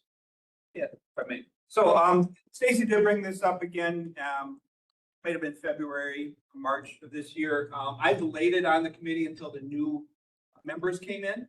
So the new members would have a view of that, and that's why we're at this point. Yeah, we're all in favor of it. We think it needs to change. We did have some discussion about what that means to change. What areas we want to make sure we get everything changed and get it changed correctly, as we found some errors. So this gets taken care of. So I can- To our office. We are. Motion by Cooley. Do you need the motion read or are you ready? I would love to read it. Please do. I would love to read it into the record. So you want the resolution? Please. Resolution changing the name of the Public Safety Standing Committee to the Public Safety and Judiciary Standing Committee. Of course, if anybody wanted to amend this and say judiciary and public safety, no one from the judiciary would object, but we're not going to push it. Whereas the members of the current Public Safety Standing Committee considered this item and have forwarded it to further discussion and approval. And whereas the reasons for this request have been explained by the Richland County Clerk of Court and are supported by the Richland County Circuit Court Judge and Registered Probate. And whereas prior to May of 2024, the Public Safety Standing Committee was known as the Public Safety and Judiciary Committee. And previous to that, the Law Enforcement and Judiciary Committee. And whereas reinstating the name of the Public Safety Standing Committee to Public Safety and Judiciary Standing Committee acknowledges the role of the local courts in the administration of justice and legal conflict resolution. It also recognizes that the Clerk of Court, Circuit Court Judge, and Registered Probate represent and are part of the judicial branch of government, with duties that are separate and different from those of the Sheriff and District Attorney, both of which are part of the executive branch of government. And whereas this is a non-monetary change, it has no financial impact to Richland County.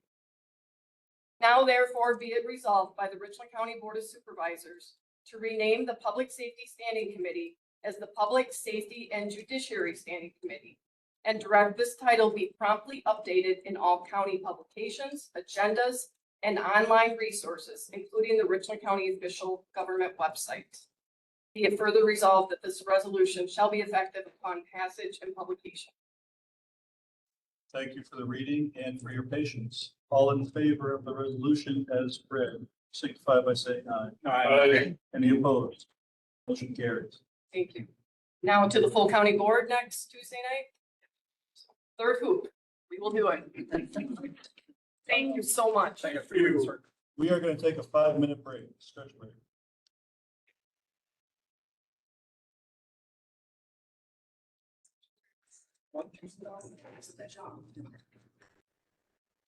We should try.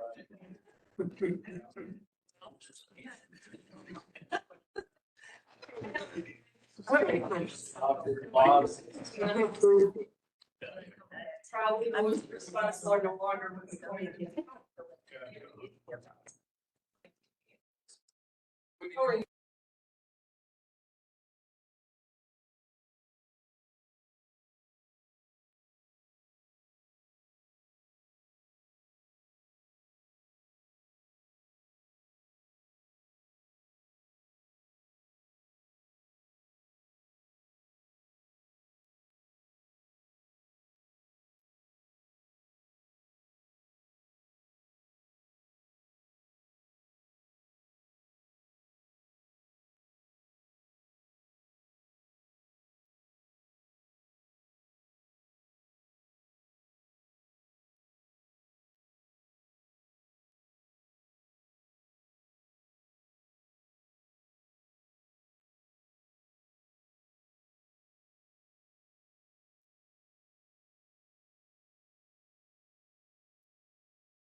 the south side of the brick would go to the school. Correct. Everything that's circled in red is the actual grant itself. Okay. And the yellow is what we need. Essentially deeded over. So extend this yellow out. Yeah. So it does present some challenges to us, and I'm working with Attorney Russell on the parking lot of Simons is part of that grant area. So we would have to get almost like a permanent easement, something. So Attorney Russell is working on drafting an agreement between us and the school district that outlines all of that. Does that change the road access that had been talked about? So we could still do road access through that property, because the whole point of the grant is to have public access. And so if there was a road in there, it would increase public access to that. But at that point, it'd be up to the school district to, yes, Work with no, them. move it, deal with it. Correct. I think the other thing that is really important to stress is this, if we don't honor the grant, then we lose all ability to get DNR grants and these grants in the future. Any further questions? Moved and seconded, all in favor, signify by saying aye. Aye. Any opposed? Motion carries. Can I abstain? Pardon? Can I abstain? Oh, abstain. Yeah, can you, that be recorded, please? Yep. Thank you. And, we are at old agenda number 12, new agenda item number 16, discussion and possible action, role of the county in future proposed electric transmission line. The reason this is on the agenda, I asked to put it on because the question we have is where in the county should this be followed and explored and stayed in touch with. We met with 4 representatives of the transmission line company last Thursday. There's a couple of us that were there in the room. I'll try to summarize and then we can add, and then we'll come back to the original question. There was 4 representatives, 2 program managers, 1 marketing agent, and a lawyer for it. Very impressive. Gave a short presentation on the transmission line. The questions that we asked were who made the call, and apparently there's a federal commission that made the call. And they bid out the process. A couple of different corporations bid, and the authority of the company, they said, was to come in and do this. So it wasn't so much a question as it was this is going to happen, and they have not decided where the exact location is of the line. That's what they were going to explore. Now they called this the backbone of the power grid, which is an interesting metaphor for the Midwest, right? So their marketing on this is really strong. And the lawyer had been through this a couple different times. As their aggressive timeline on this is that was the first time they were in the county. They're going to do the research now to come up with the lands, contact the landowners, have an open hearing in August. From that hearing, refine it further, and then have further questions about and decide where that line will go. And then they will have another open hearing in November with an application due to the feds. Federal program in February with the expectation that it would be improved, that it would be approved within a year, and that they would access the first construction of it in 2028 and 2029, with the power grid being turned on in 2033. So because it's so rapid, because of the zoning question, we did ask, what if a landowner says no and they have the right to eminent domain? So the question we had coming out of the meeting, it was actually Steve, so I'll let Steve address it. One thing first. But These add, meetings- please. Meetings in August, first one's gonna be very quick, and that's to the homeowners are gonna contact. It's not really a hearing, it's an open house. The hearing is later when the Public Service Commission does their hearing. But I've been getting up to speed because one of my neighbors has a potential corridor going right through her property, so she got Forest Township all excited and trying to get up to speed, but now that we've met with Midwest Grid Solutions very briefly, we realized that the process has started. So in my mind, the county, just in terms of trying to make sure our residents are treated right and that they're given all the opportunities they can for input, we need to decide what our role is going to be in terms of having the ability and the knowledge to answer questions when homeowners are trying to find out what's going on. You guys all got an email today from one of the folks that are trying to raise awareness, and it points out there's a public meeting this Thursday at the Phoenix Center. If you read that letter and the attached news article, it'll give you a very quick, rough idea of what's going on. More detailed stuff would be at this public meeting on Thursday. But again, our role as a county, we have to decide, well, do we just stand back and watch, see what happens? Or do we want to at least be knowledgeable about how the process works with the Public Service Commission to make sure that our residents don't miss a deadline for opportunity for input? How active do we want to be? And I guess because of that, I'm not sure that the Natural Resources Committee is the right spot for this. It's more of a wider issue than just zoning or land use. So that's my 2 cents. Roseberry. I would caution against our spending any money on this in opposition, because if MISO, the Midwest Independent System Operator, and the Public Service Commission decide that it's going to be, it's going to be. And it's people.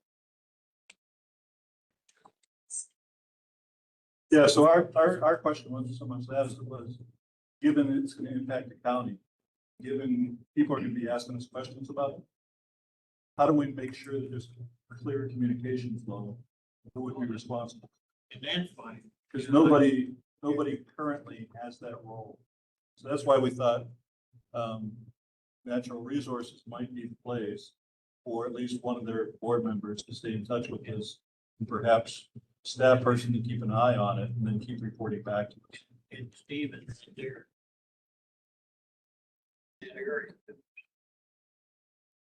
That was the idea. You're there.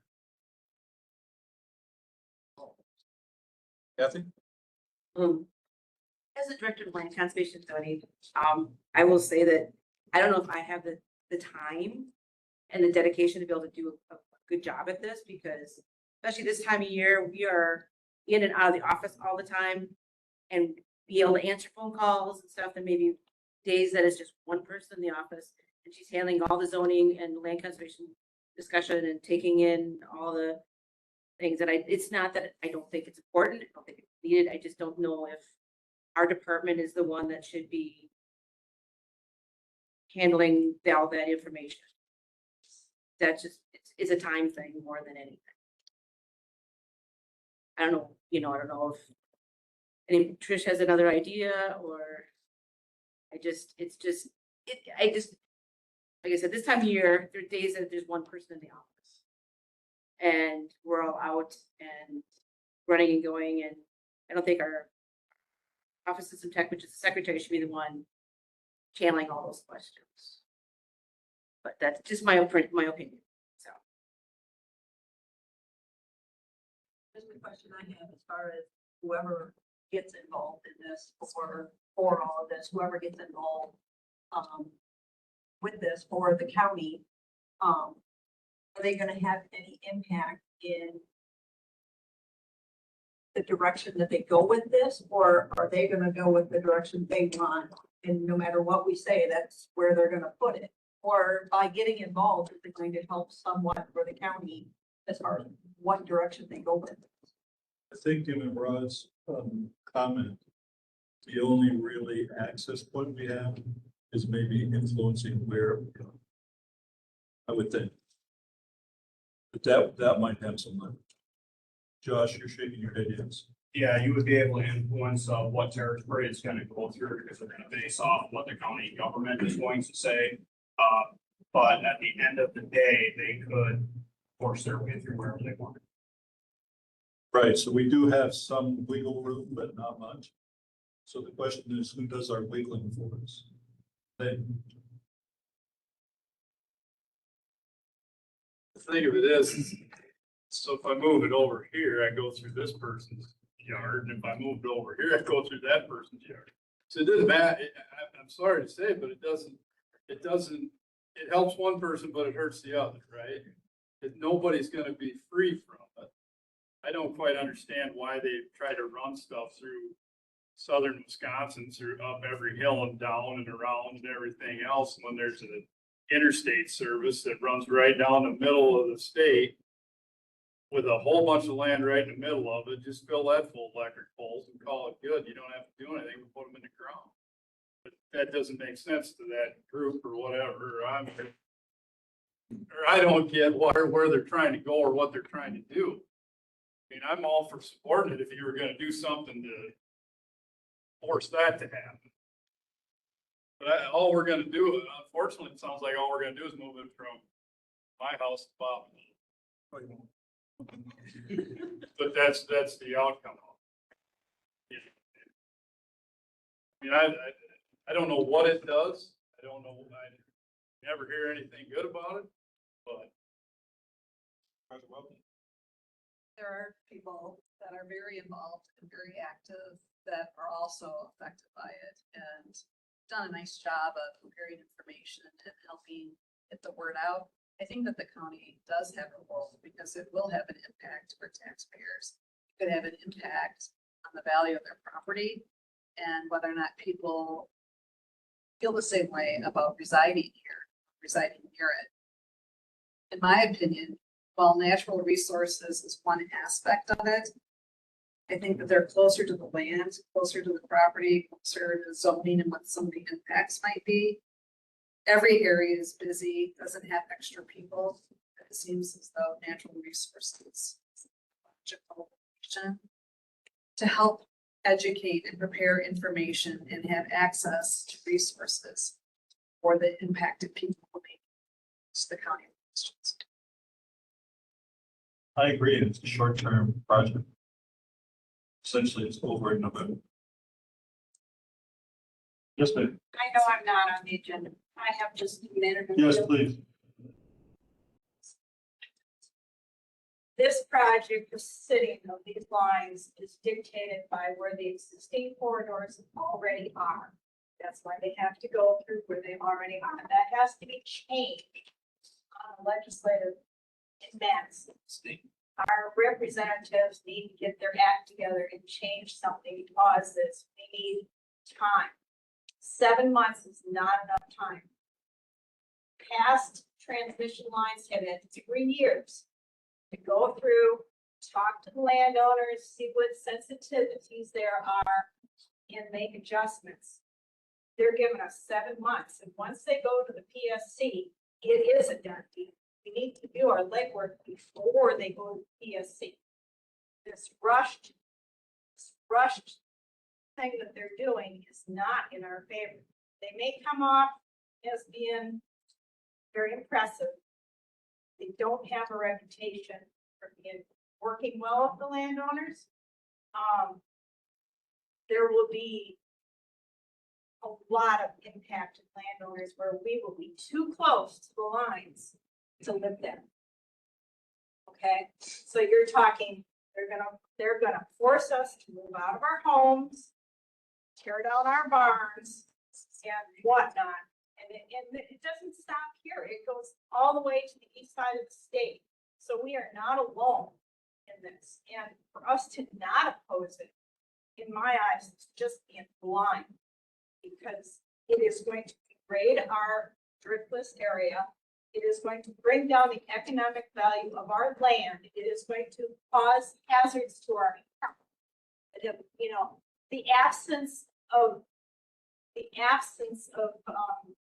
negative impacts on our health is not an absence, you know, just because they haven't found that there are no negative impacts, it's because they haven't done the studies. The EMF, the corona discharge, what it's going to do, what it could possibly do to our karst geology, digging these pillars in, could affect our aquifer. There is nobody governing our aquifer. State of Wisconsin, all right? We all drink water. If we let these lines go through, it'll just invite big data centers, big industry. I did not move here in 1983 to be in the middle of industry. If you think they're going to run these through here and not tap into them and try to tap into our water system, our resources, and it will not improve our tourism. It will degrade who we are and what we are here in Richland Center. And we sure appreciate your views. We know that there's debates coming. There is a very informative meeting Thursday night, 6 o'clock at the Phoenix Center. The question before us now is the county is, what's our point of leadership on this? You should be here to That's protect what your I'm talking landowners. Yeah, thank you. But that's what we need to talk about. What's our point of leadership on this? Stay in touch. Or we don't. What's executive and finance's pleasure? Just want to point out that Vernon and Crawford counties, their boards did pass resolutions in opposition. And you're right, it may not do any good, but it might, in terms of maybe convincing them to route through where the interstate is or something like that. But there's things like that we should have on the table and consider. You know, unless I'm missing something, I think the vice chair for the natural resources is the guy. I've got a question, Larry. Mr. Chairman. Yes. I have a question. At this meeting, did they offer any type of a 1-800 hotline for their information? Just a website. Just a website. And there's nothing on there right now except a map. Steve, would you be willing to be the one? Sure. And your assignment will be a constant flow of communication to keep us all apprised. I can do that. Because these debates that are going to happen, we're going to want to know about and be involved in some. Because we're going to have people on both sides of the issue. So we're when I could have all the information we need. So thank you. Ready to move on? Was your question answered about how involved Monmouth County should be to the resolution, or is that going to be up to you, to the? I can't hear. She wants to know, or Supervisor Kramer wants to know if we need a resolution for this. And I guess my reaction is you have that meeting on Thursday. Maybe we can put this on the agenda for the county board as a report for next Tuesday. Then have Steve present what he finds and have a discussion there about the role of the county.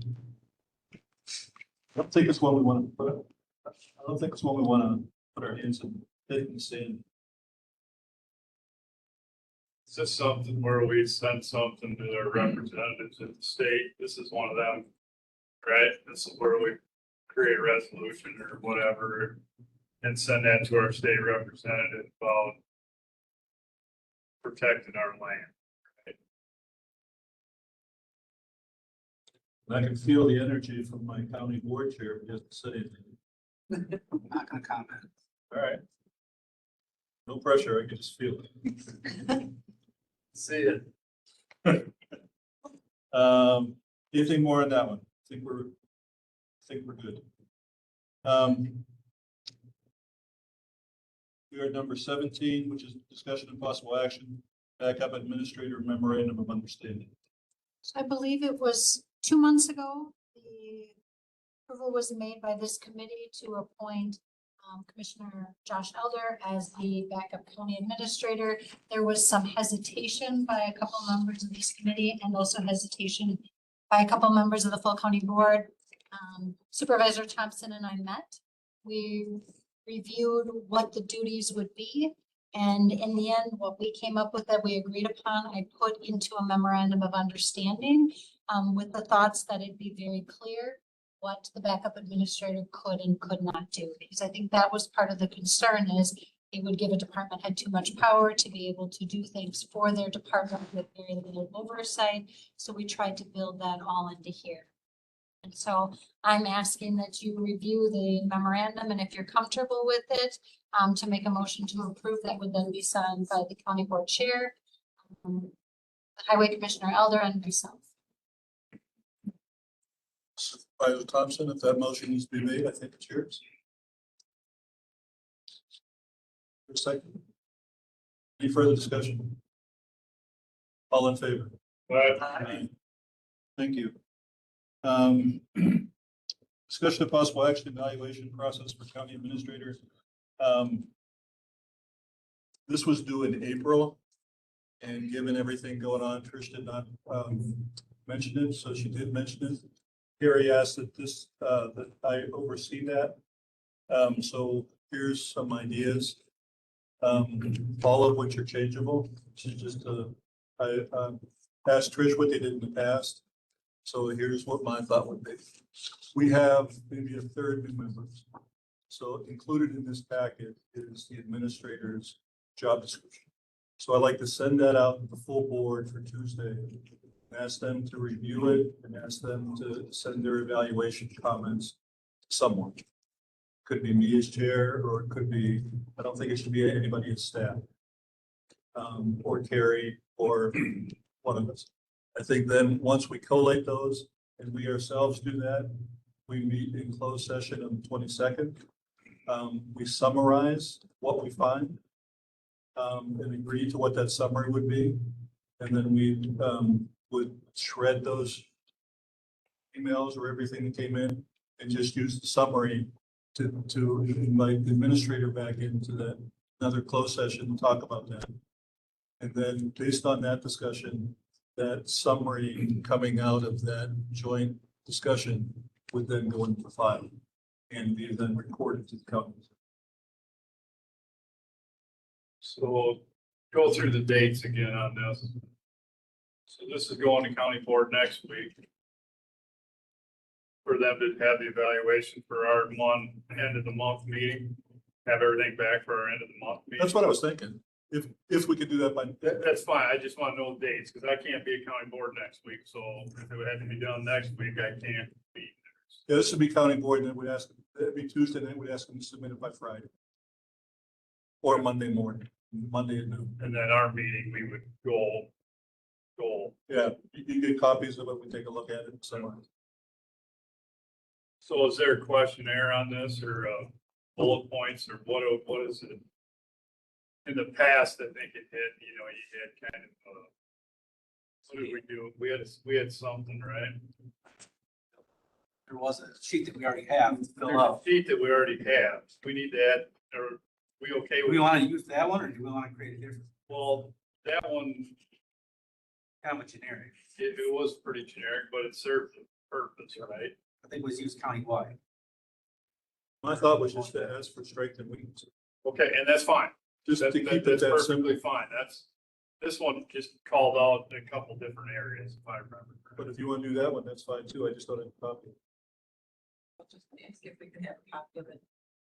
Put in with the whole thing for the county board. For the packet and then decide there. I don't have a one, I just have the same one with client numbers. That would be something you probably have to ask. That's fine. supervisor. I'm fine with either way, right? But if we're talking about a review of someone, their job performance, right? We should have some defined things we're trying to review, I would say, other than just strengths and weaknesses. Well, that's why I was sending out the job description. So I don't think But- everybody knows that. Yeah, understood. Scope of it. I just say, you know what I mean? Typically in a review format, there's a format. Right? We do this well, works with other, whatever. You can create it however way you want. there's typically some structure in that so that you answer that question. Does this person do that? Does this person do that? Supervisor Welton. Things. One is this job description up to date? It's 3 years old. It's last reviewed. I know it has some outdated committee names and things like that that are on it. And I think some structure is good. Otherwise, we are at risk for getting feedback that isn't even in a similar format and how you assimilate it into a chore. So if you have a requested format to return it in, you'll have a greater likelihood to get similar formatted information. So then we postpone that for next week until the August one, so we can get that form. Carrie, did you send that? I just sent it to Jeffrey to send it So, back up, 2025. Can we pull it up on the screen just so you can see what it is? Oh, you have. I can't off of mine, because it's like, he can take it to super thing, but I'm not logged in on You here. but email it to me, I think. I'll just use it. Just so, it's just big, it's very, Kind of- kind of basic. Covers same broad platform. area. So if this works, how do we address your 3 years of date? We don't. I'm just asking, is it current? Maybe, I don't know, it's 3 years old. That's the one. It's current, right? That is the one that was used when I was hired. That's a position description. Yeah. I've got the evaluations form. Blank one. So if we have that plus this in the packet for next time, we should be good to go. Once we take a look at it. Either that or just verify this document's up to date and still do it to county board so you don't push it off. Right? I mean, yeah, to me, we've already done this work, so we just need to verify that this is actually what we expect Tricia to do. This is what we have at this Yeah, point. this is what We have it to is. review it So, because that's yeah, what I we mean, have. if it's got some clerical things in there that That's our we fault can for go not through, cleaning it up. yeah. Well, if this is the one she was hired with, and we haven't changed it. This is the one we got. We have to work with. So you're saying that if we get a good questionnaire, we attach the questionnaire to this and that goes to county board? That's what I'm saying. That's what I'm thinking. And that's Tuesday night. You think, Monday, deadline would work? We meet then again 5 on the 22nd. So we received it in our email. I just got it. It's pretty, Just needs to be updated. Jen, you say 2026 job.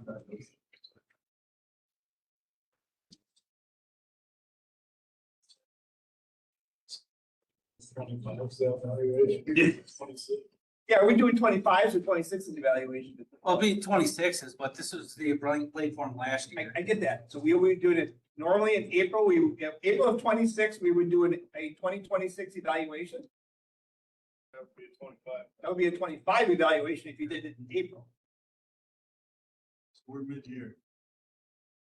So we should call it something. We'll rename it. Okay.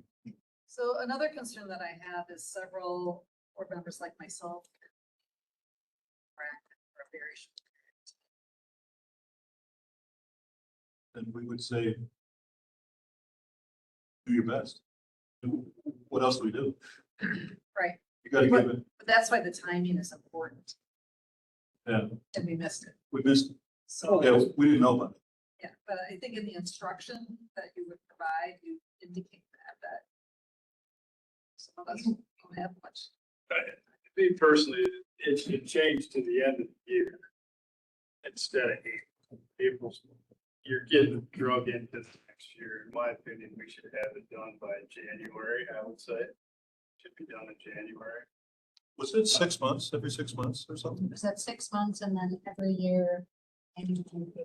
So my contract says it should be happening. It's April, okay, so that's why it's that way, because the contract. But to me, So can What you, April- expand that? The problem with April is every 2 years, you're gonna have a whole new board that's gonna have to try to fill that out.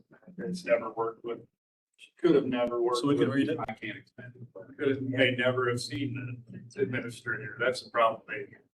So that is as big as it gets.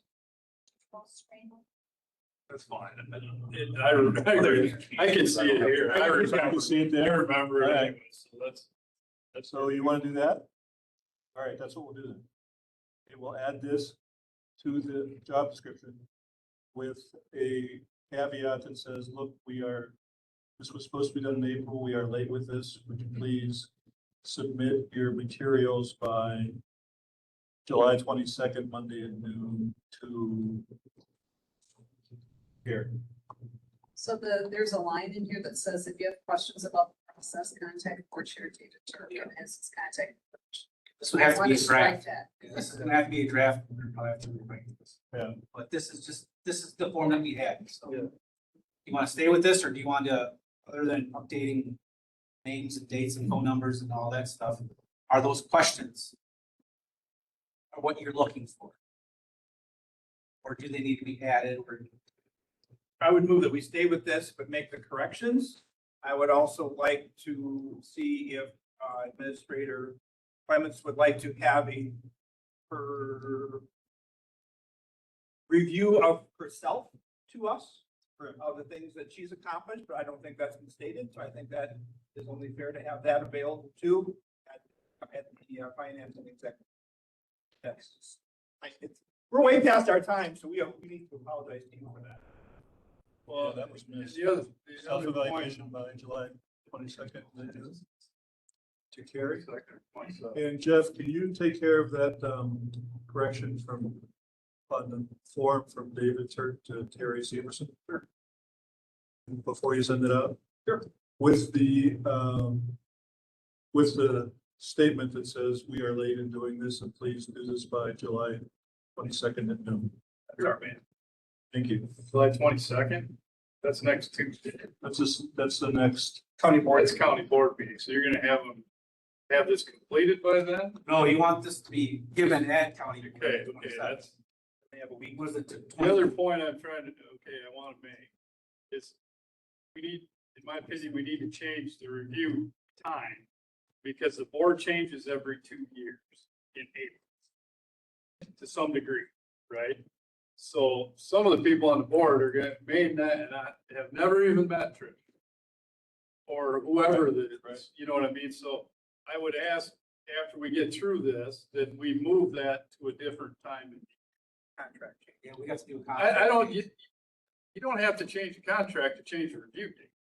No, the review date is the review, right? The contract that's two separate things. The contract says. Because the review doesn't reflect the contract. Right? We're not saying, you know what I mean? They're two separate things. Right. So I think we need to change that so that the board can review the administrator with not a lot of change on it. Jeff, can you make a note of that in minutes? So that we have a record of that, and as well, we want to, when it's set up for the July 22nd board meeting, and it's July 27th at noon, that we want the responses. So on the 22nd at noon is what. No, 27th. 27th. Yeah. What? Trish, anything on that? Good with that? I think one of the things that I would be asking this board to do is provide me guidance on what you're wanting from me. I feel like since we've had board change, some of that has changed a little bit. And so that would be very helpful if I could know from you what your expectations are.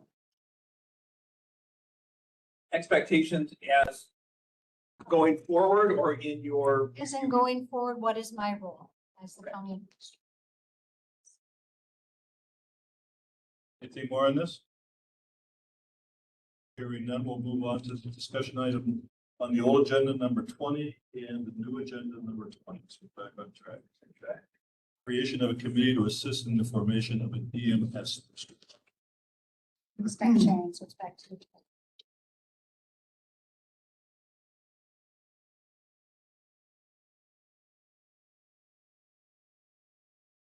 Keep going. I'll find it. Adam. All right, so as you're finding it, public safety has been passed because the EMS is part of the public safety committee, public safety judiciary as of coming up here, so standing committee. Let's get that started now. And tasked with coming up with the process to build to assist in the district building for Richland EMS, to get it to the townships, currently under the county, move it to the townships. So I'd like to just go through the proposal and what I brought up to public safety, the information that I gathered and they looked at. Can you go to the first slide? It says proposed district creation ad hoc committee. All right, so this is what public safety judiciary recommended. I put some ideas together. I did run them past Trish. We brainstormed on some things and then came up with this. We are recommending an ad hoc committee of county board members. 5 county board members as appointed by committee on committees. Of the 5, there shall not be dual roles. We didn't think that dual roles were a county board supervisor, any township supervisor. We don't think that should be a position of these 5. We think that may sway things. The initial purpose of this 5 is to get the what's called the standing committee for the district started. So it'll be 5 board members, county board members. County board chair would automatically be appointed to the committee, and we would like to see the appointments in July for meetings to begin in August of 2026.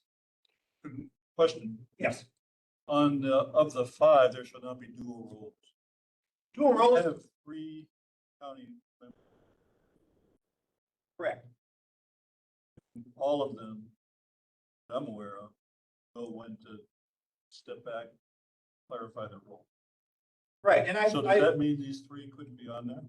they could not be part of that 5 because they will probably already be part of that district conversation anyway, as it moves to that district, if they choose to be in that district. If they choose to be in the EMS district. So just to check, are you 2 comfortable with that? Fine with that, because I'm All gonna be on the other Fair side. enough. Thank you. Okay. And all 3 of those supervisors that do represent town government, they are with Richland County. Right, so. Not only that, you were gonna get more supervisors involved in the final say as it is. True. So moving on then, the steps. The plan is to engage municipalities and explain why. That would be done by having a meeting with them. The committee of 5, we'll call it. I don't know what that committee, the ad hoc committee is going to be called yet. The county board member committees of 5. We'll engage with them, get them out. So we're going to put out letters. We're going to have 2 meetings. We're going to know what that committee is going to have to come up with what they want and get them engaged, get them involved. They would plan to attend board meetings or council meetings upon request. So if those councils meetings or those council people had questions, one of these committee, 2 of these committee members, whatever, would go to those meetings, those council meetings, those town boards and say, here's what's going on. You didn't make the meeting. You want more people to understand it. We would, or whoever those 5 people would go to that. They gather a list of municipalities who are interested in being part of the district. They would work with the municipalities to create a township municipality steering committee. This is the first phase of this, is they create their own steering committee and we help engage them to start that steering committee. County board members help them start that steering committee. Once that steering committee is started, then they can start building out on their own with county help. Questions on this before we move on? Next slide. Timeline, August of 2026. Now I broke this down into a year timeline. I know we have 900 days starting today. That's years and some odd days or whatever it is. I broke it down into 1 year for structure. If we want to go, hey, we think this time period should take 4 months instead of 1 month, we can do that. But I had to have some platform to work with, so I took a year and kind of broke it down into those pieces. August of 2026, we'd hope to plan to have 2 meetings with all municipalities. The group of 5 would meet with and present. Here's a meeting. Come see us. Here's what we're planning. Here's what's going on. We plan to have 2 meetings in August. September and October, we would then plan to attend village, city, and county meetings upon request. Those people that couldn't make it in August wanted more information in September and October, we would go to them, to their boards on their request. October 16th is we would like to have the town boards and councils commit to a submission. That'll be the deadline of saying, hey, we would like to do this. We're interested. It's not a commitment to do it, but we're interested. We know who's interested. What, does it make sense at some point to interject the possibility of an EMS fire district? That would be up to the ad hoc committee, not us. That's up to the district. That's not a county issue. That would be up to the district to decide if they wanted to do that, if they wanted to pursue that. Well, that brings in, you gotta bring a fire department in on that at the same time. And that's a township thing. That's not a township city thing, not a county. The county board could, ad hoc committee could suggest. I'm just thinking that dynamic changes the nature of the discussion. Well, not necessarily. Possibly interesting. The district is going to be created. Yeah. Anyway. Right. So October 16th, and that's the deadline for them to just tell us if you're interested. If you are or not. Now we know 2 people are, we know 20 people are. We don't know. That would be the question. Late October, an ad hoc committee meeting. At that point, that would be an ad hoc committee meeting, the steering committee of the townships committees, all those people. That's where the ad hoc would meet with them. At that point, 2 liaisons would start meeting with the steering committee. And the ad hoc meeting would pick 2 liaisons that are now going to sit down with this new committee, the new steering committee, and be the liaisons between the county and what's going to be hopefully the new district. I don't think all 5 members need to be there. I think 1 is too small because, 1 person can't make it. You have another person. At this point, we're helping. What resources do you need? Okay. At that point, or at that October meeting, you also need to set assistance goals and limitations. The ad hoc meeting will be meet in October. The 5 group committee will meet in October. They'll pick 2 liaisons, and they'll also set, how do we help them? How much do we help them? Okay, next slide. Oh, questions? I'm sorry, go ahead. Just 2 things to add to what he's saying with this is, 1, Mr. Engel, your question about the joint thing. When they form their steering committee, your steering committee they can bring on people from the fire department, whatnot, and then that steering committee can then discuss that and work that out and all that stuff. So that's where that ad hoc committee can bring on who they want on that steering committee. Yes. And then the other thing too with this timeline, like you said, we've got 2 years to do this. Would be nice to get this done in here, because then just thinking more after our last meeting, then they could be running it for a year before it's actually turned over. The minute, Almost. yes, yeah, the minute Then it that, can be working out all the flaws in that year before it's.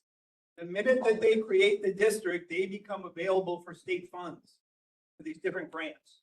At this point, they don't. The minute they start, they actually take their steering committee to phase 3, which is, we are a district.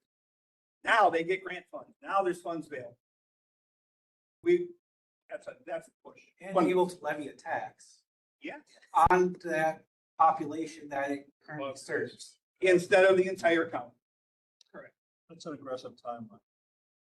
Is- That's an aggressive timeline. 1 year? Yeah, and I like it, but I'm just wondering, when we did this resolution to county board, we had the lawyer with us. We need to assign some resources to this. We're going to be talking about that in just a minute. All right. Are we good with this? We can. Okay, the purpose of the Township Municipality Steering Committee is to begin an organization that can gather information and build a structure to create EMS districts. Is that what? Yes. So in November, we'd like to see the first steering committee meeting. At that point, they would appoint a chair and a vice chair and a secretary, and they could start determining what subcommittees they need. Finance, resources, legal. I already have a list of them ready to go. I have a base resolution for them to take to their townships to work out if they want to.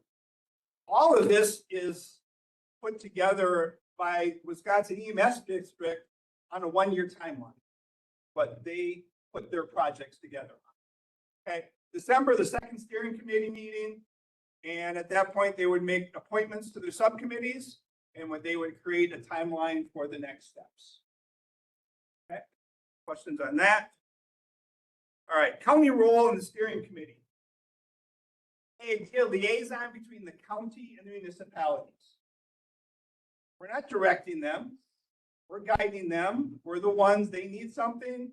We look at the information and gather it. 2, we assist in finding resources. 3, we provide minimal legal advice if requested. How much? That's what this 5-person committee needs to say. 5 hours of legal? 10 hours of legal? What do we do? Don't know, but that's something we need to dig out. We believe the current service director should attend all the meetings and to assist in the process. Report back to Public Safety Standing Committee on goals achieved. This is, again, the county's members that are liaisons to the group. Once the steering committee is operational, further discussions reference current organizational transfer can be discussed. I don't even want to get into buildings, ambulances, supplies, until we know we have enough people to do it and they're organized enough to have that conversation.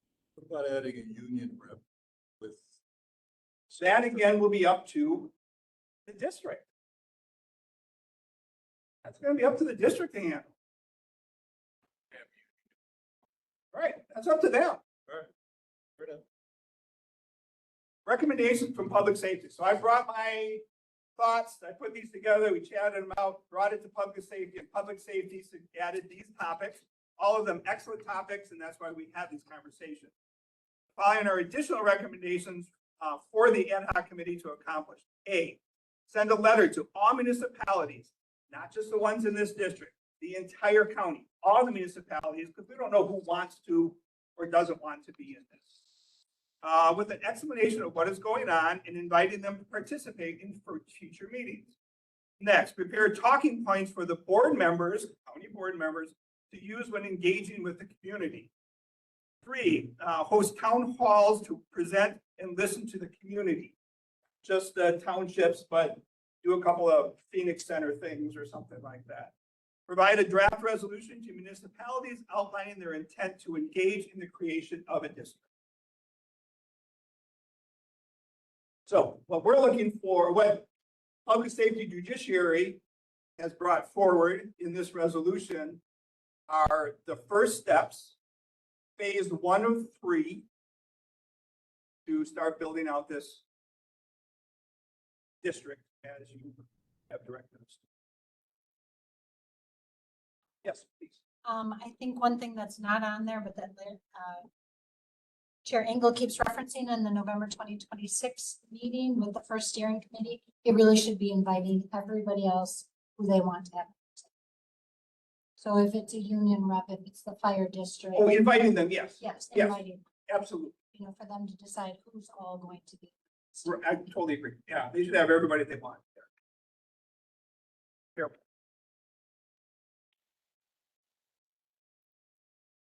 The only other thought I had was traditional structure of chair, vice chair. That's pretty traditional. In these types of larger, more complicated organisms, sometimes co-chairs is helpful. And again, that will be up to the district. It'll be up to them. Right. The purpose of this is what's the county's role? Get these 5 members together, get this process going so we can build it and hear district steering committee. This is what we have and we're getting you started. Fair enough. If they want to call them presidents, invite, whatever they want to call them, it's up to them. How they want to organize it will be up to them. There's a very, very good documentation on the structure, a very, very good documentation on the subcommittees you should have. There's excellent documentation on who they should invite. So that would all be presented. Right, Frank, what is your opinion on, since this letter will be sent out to all municipalities, that if there is a village or another government entity that is already serviced by ambulance EMS service that they already fund and own, but they want to come sit at our table, are they going to be able to speak voice or be a member of that? Because they could kind of steer away maybe something, I don't know. Like, well, so should we know that what if like there's a village that already owns an ambulance service and has that? Should they be sitting on the creation of a district for something that they're not going to be a part of? Well, if they are signing a resolution, if they have taken that resolution to their town boards or to their city councils or whatever, and bringing them back showing interest, okay, then they've given us some type of commitment. So I think they should be there to hear and listen. Now, maybe in the end, they don't like how it's going to be because their response times are too far. There's something they don't like. That's fine. But if they've done a resolution, we'll have that document of the resolution of the township or whoever and go, you want this, here's the breakdown. If you don't want to, you have to let us know. That's how we can tell. Motion to approve. Make that motion. Supervisor Kramer made the motion, second by Welty. Any further discussion? Yes. Supervisor Welty and I, mainly Supervisor Welty, is going to help draft a letter to those municipalities. Saying that right? That's correct. And I'm thinking we should probably do a committee on committee meetings Prior to July 22nd. Same day as the county board, prior to the county board meeting. Sure. Or before. Before. We should be moving on this because it's been a month. People are going to want to know. All right. Any further discussion? The only point I would make is that you already had this structure with JAC. So basically, you know what I mean? To me, that would be the easiest way to get this forward is just reconvening JAC committee because that's the people it affects. We had 2 county board reps on that. I mean, I'm all for giving everybody an opportunity. You know, I don't disagree with that, but this structure was already there and it was there for 10, 12 years. The difference is it wasn't pushed to say, listen, you have to make a decision one way or another. and it will be yours instead of that borrowing on. Well, and that's the thing. The JAC was running a county owned entity. Why did they do that? Why To prove that they were able to make it on their own. And that's why they kept in the black. Would manage their accounts was to prove. that they We can could talk make- about that all we want, but you know why they were in the black and why they're not now. Understood. It's 100%, it's the labor. It's 100% the labor. That the labor changed. You went from volunteer to this, but I'm all for this and I support this. The resolution is on the table. All in favor, signify by saying aye. Aye. All opposed? Thank you. Thank you. Committee on committee meetings, how about afterwards, so we keep the process straight up? After the county board. Pardon? The county board has to approve the committee appointments though. Oh, So you want to do it before? so we want to do it before? Yeah. It's not the cart before the horse. We can get away with that? We can do the cart before the horse. Won't work well. All right. Let's say what? 5 o'clock? Monday? Video committee? For Tuesday? Sorry. Okay, that's a deal.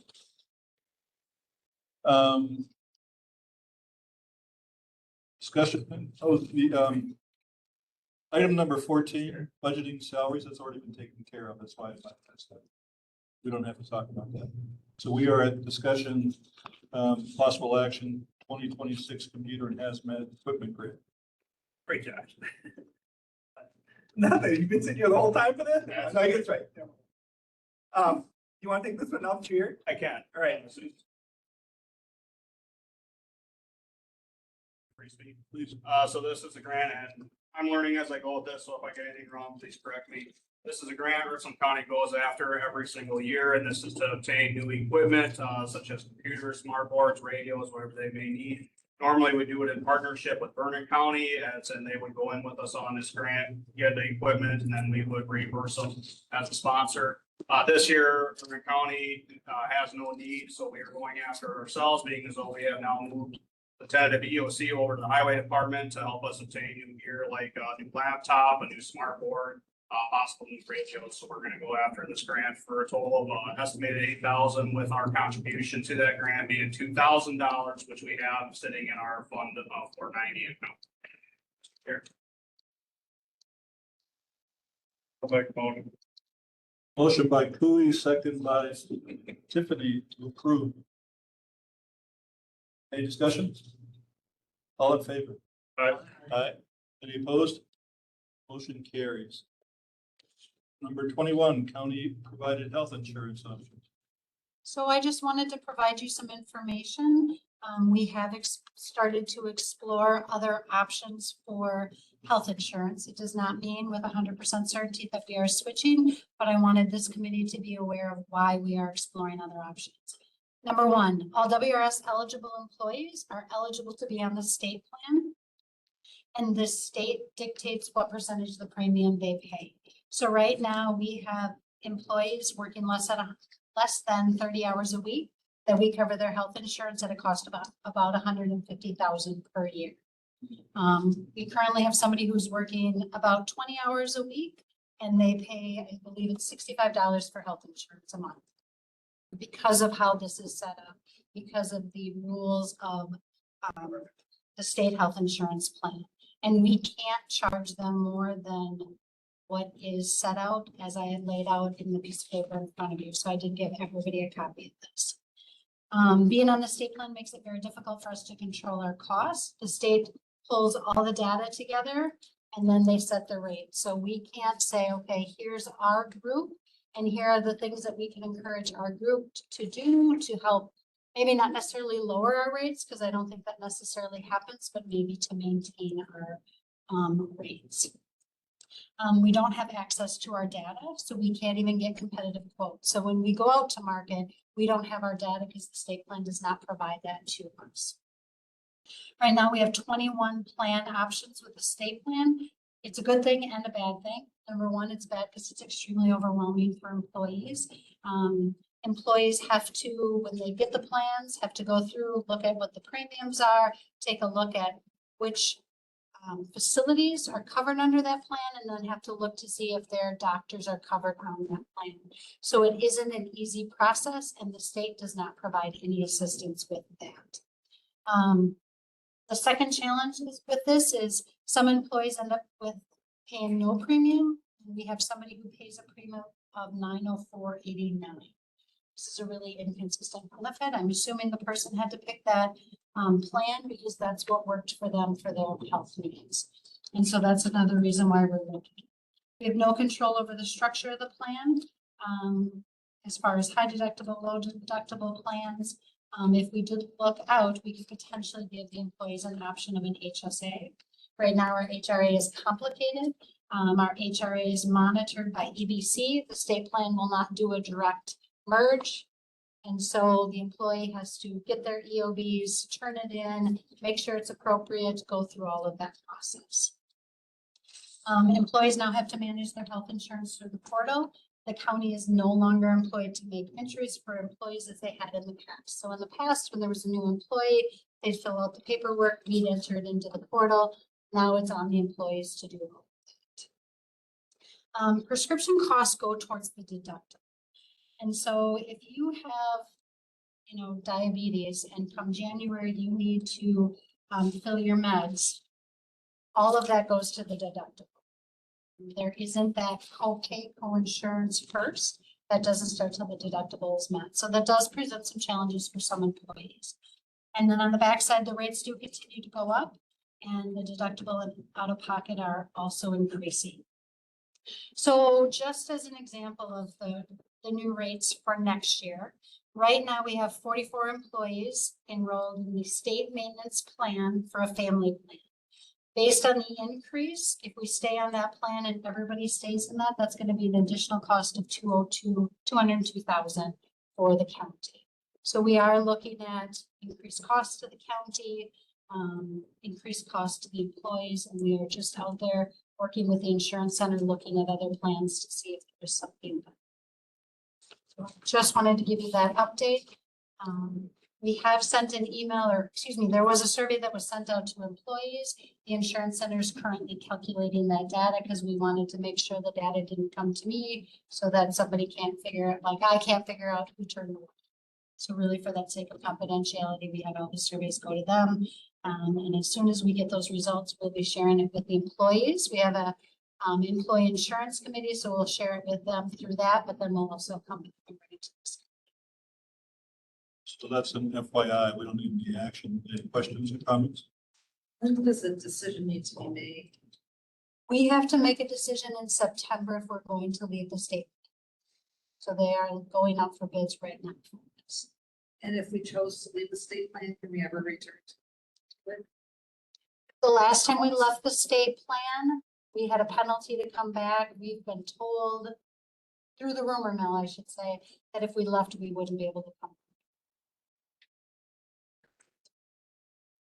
Left before, come back, and it was at a cost, back on the state. Always at the time wanted, I think one of the things. and it was more expensive to go private than third party, we were paying heck. Especially their deductible. That's what the study will tell us. You know what I mean? And that's what it's got. The problem is insurance goes up. Doesn't matter where you're at, what plan you're in. Every one of them just go up through the roof every year, you know, double-digit increases. I know at the school board level, next year is gonna be double-digit for sure. You know, we've kind of had a couple of years here. It's a pretty big group because we're in that CSIP, but now it's come to a head and it's gonna go double-digit next year because we're already talking about a couple $100,000 increase. So it's not, unfortunately, some of it can have some benefits, but at the end of the day, they're all gonna go up. And may get good, may get good one year, we just plan on it being the opposite the year after. That's the only fear I have about leaving that state.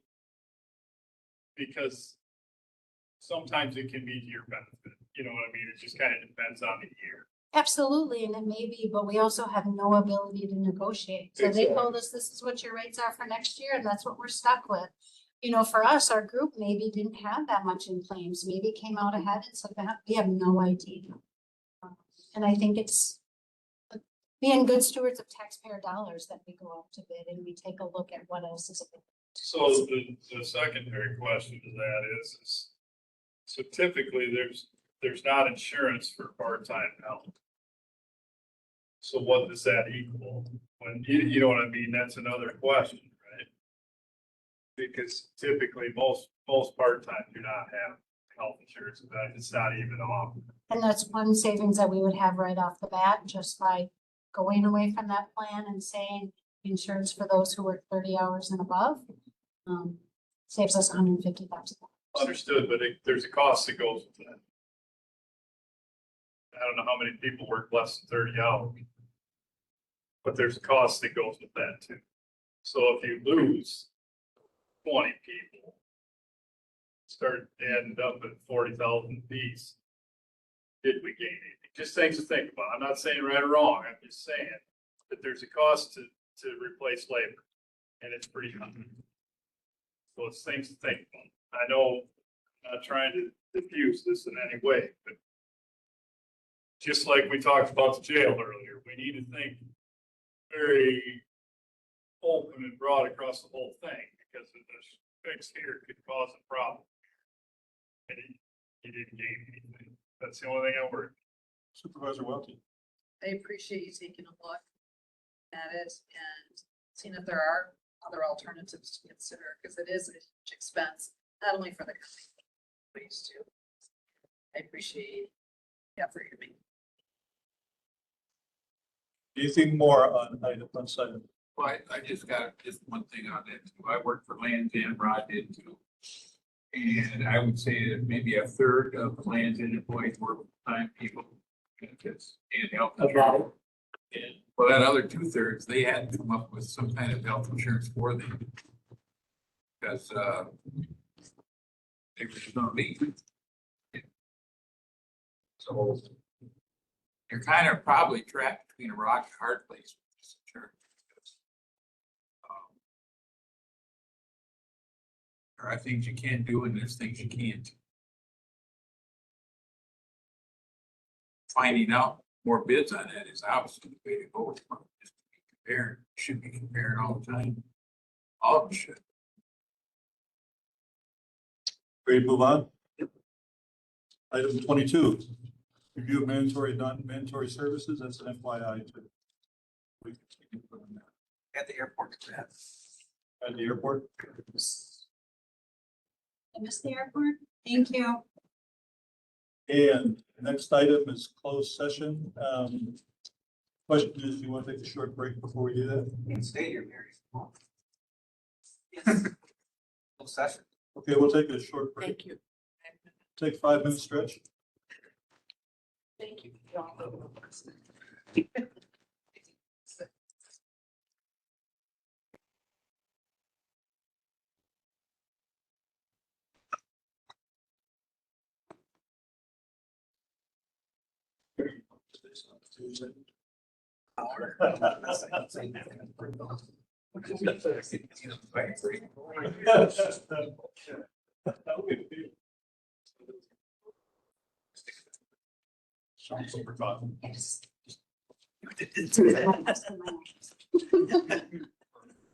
Everything going. I didn't say it. So I talked to.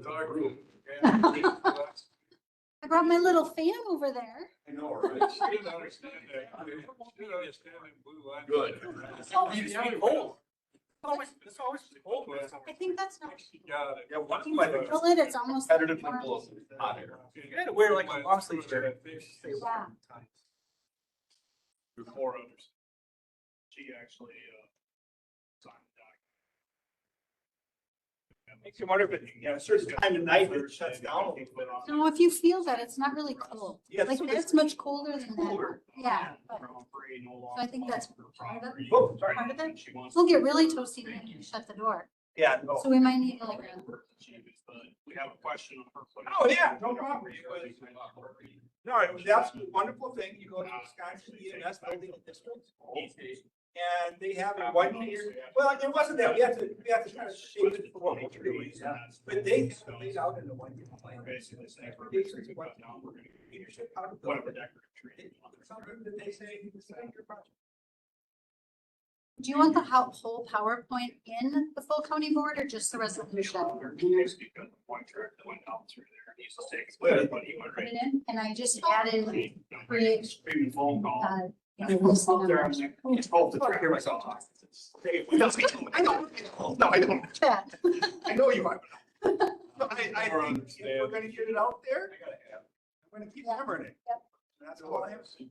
Yeah, I don't know her any better than you. She doesn't like, she doesn't. Yeah, well, she won't, So for closed session, I'm gonna go to roll call. I don't think she comprehends what it is. She thought you were taking that blue land for $500 and it's only an easement to do the work. We explained. Well, she didn't get, Levi got it, so I didn't. Roll call open up again. She thought. Like times? I was Yes. We gotta make a motion to go into closed. Gotta reconvene and open then. But I think she was more. Gotta reconvene and open session. I was Then go to closed Is session. she happy? No. But she's more at ease than she was before, you know. Now I got one on the other side. White's on there. Oh, yeah, she showed up at the highway shop.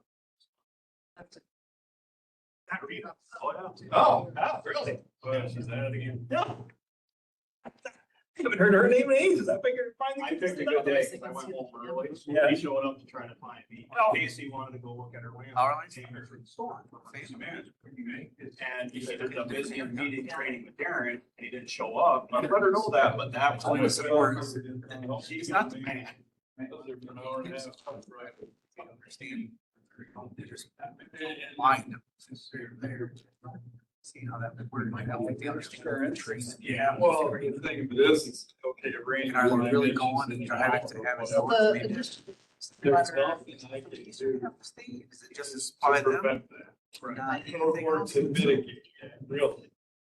And then, of course, there's a creek there. And I says, that creek, I can't do anything there. The DNR, tells you what, can't do that creek. And that's it. What kind of damage did you? Otherwise, it's just, you got this little bridge. You got this bridge that's hurting. That's under mine. And it's gonna continue. I already get seen the point. It's- 10 But towns, that's part of cell being a tower. landowner, you need this. Where I sit at. Well, this is, Count. drive is fine. Now I'm gonna get those big towers to sit there. Right, and then, of course, that's where the problem. So we don't own, but we manage this much road of owner lane. Okay? And owner lane goes all the way to the wall, right? But the property that she owns. So that's where, that's where it is. Highway 14, there's a little power. At any rate, that's. It's gonna be taller than what they already are now. So Yeah. we're gonna stick on the Well, oil. place, Terry place, Stacy. It's like speeds, I don't really care. So as soon as That's you not get them on the because of corn. Just say We're gonna have to mow it down, yes, right away, markers out there, so we communicated that. As soon as he goes out there, he was right away. What we're happening is, if we ever see what's being here. And the way that was driving, so problems are, and they're trying to use highway, to get back there. Well, so I'm taking a very gentle approach, I will address it when there's actually, that's what issues right now. So Hasn't grown up high enough. When it does. yeah, because then if I, we're gonna go after it now, well, then I gotta go after every farm. So drink coffee, then I can't go to bed. So, find an in between. It's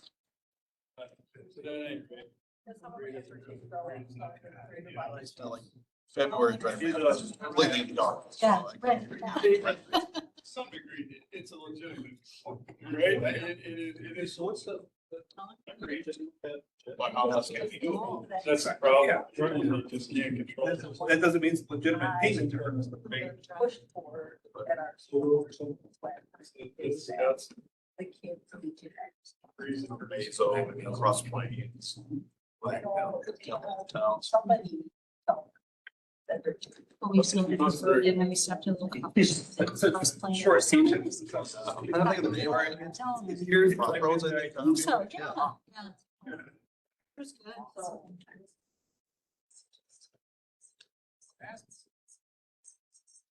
Ever get into a conversation?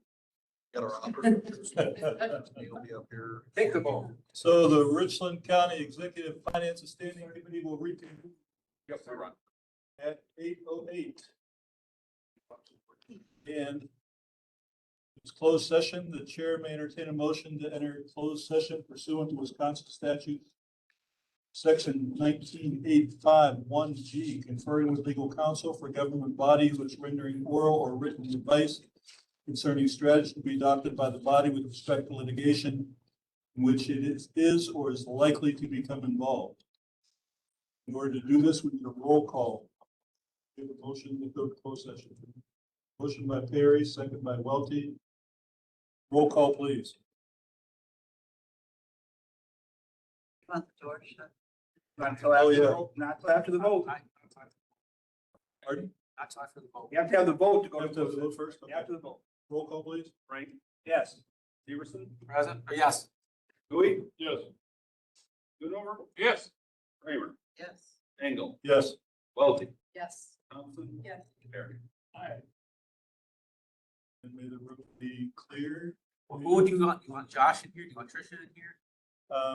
Trish and Josh and Council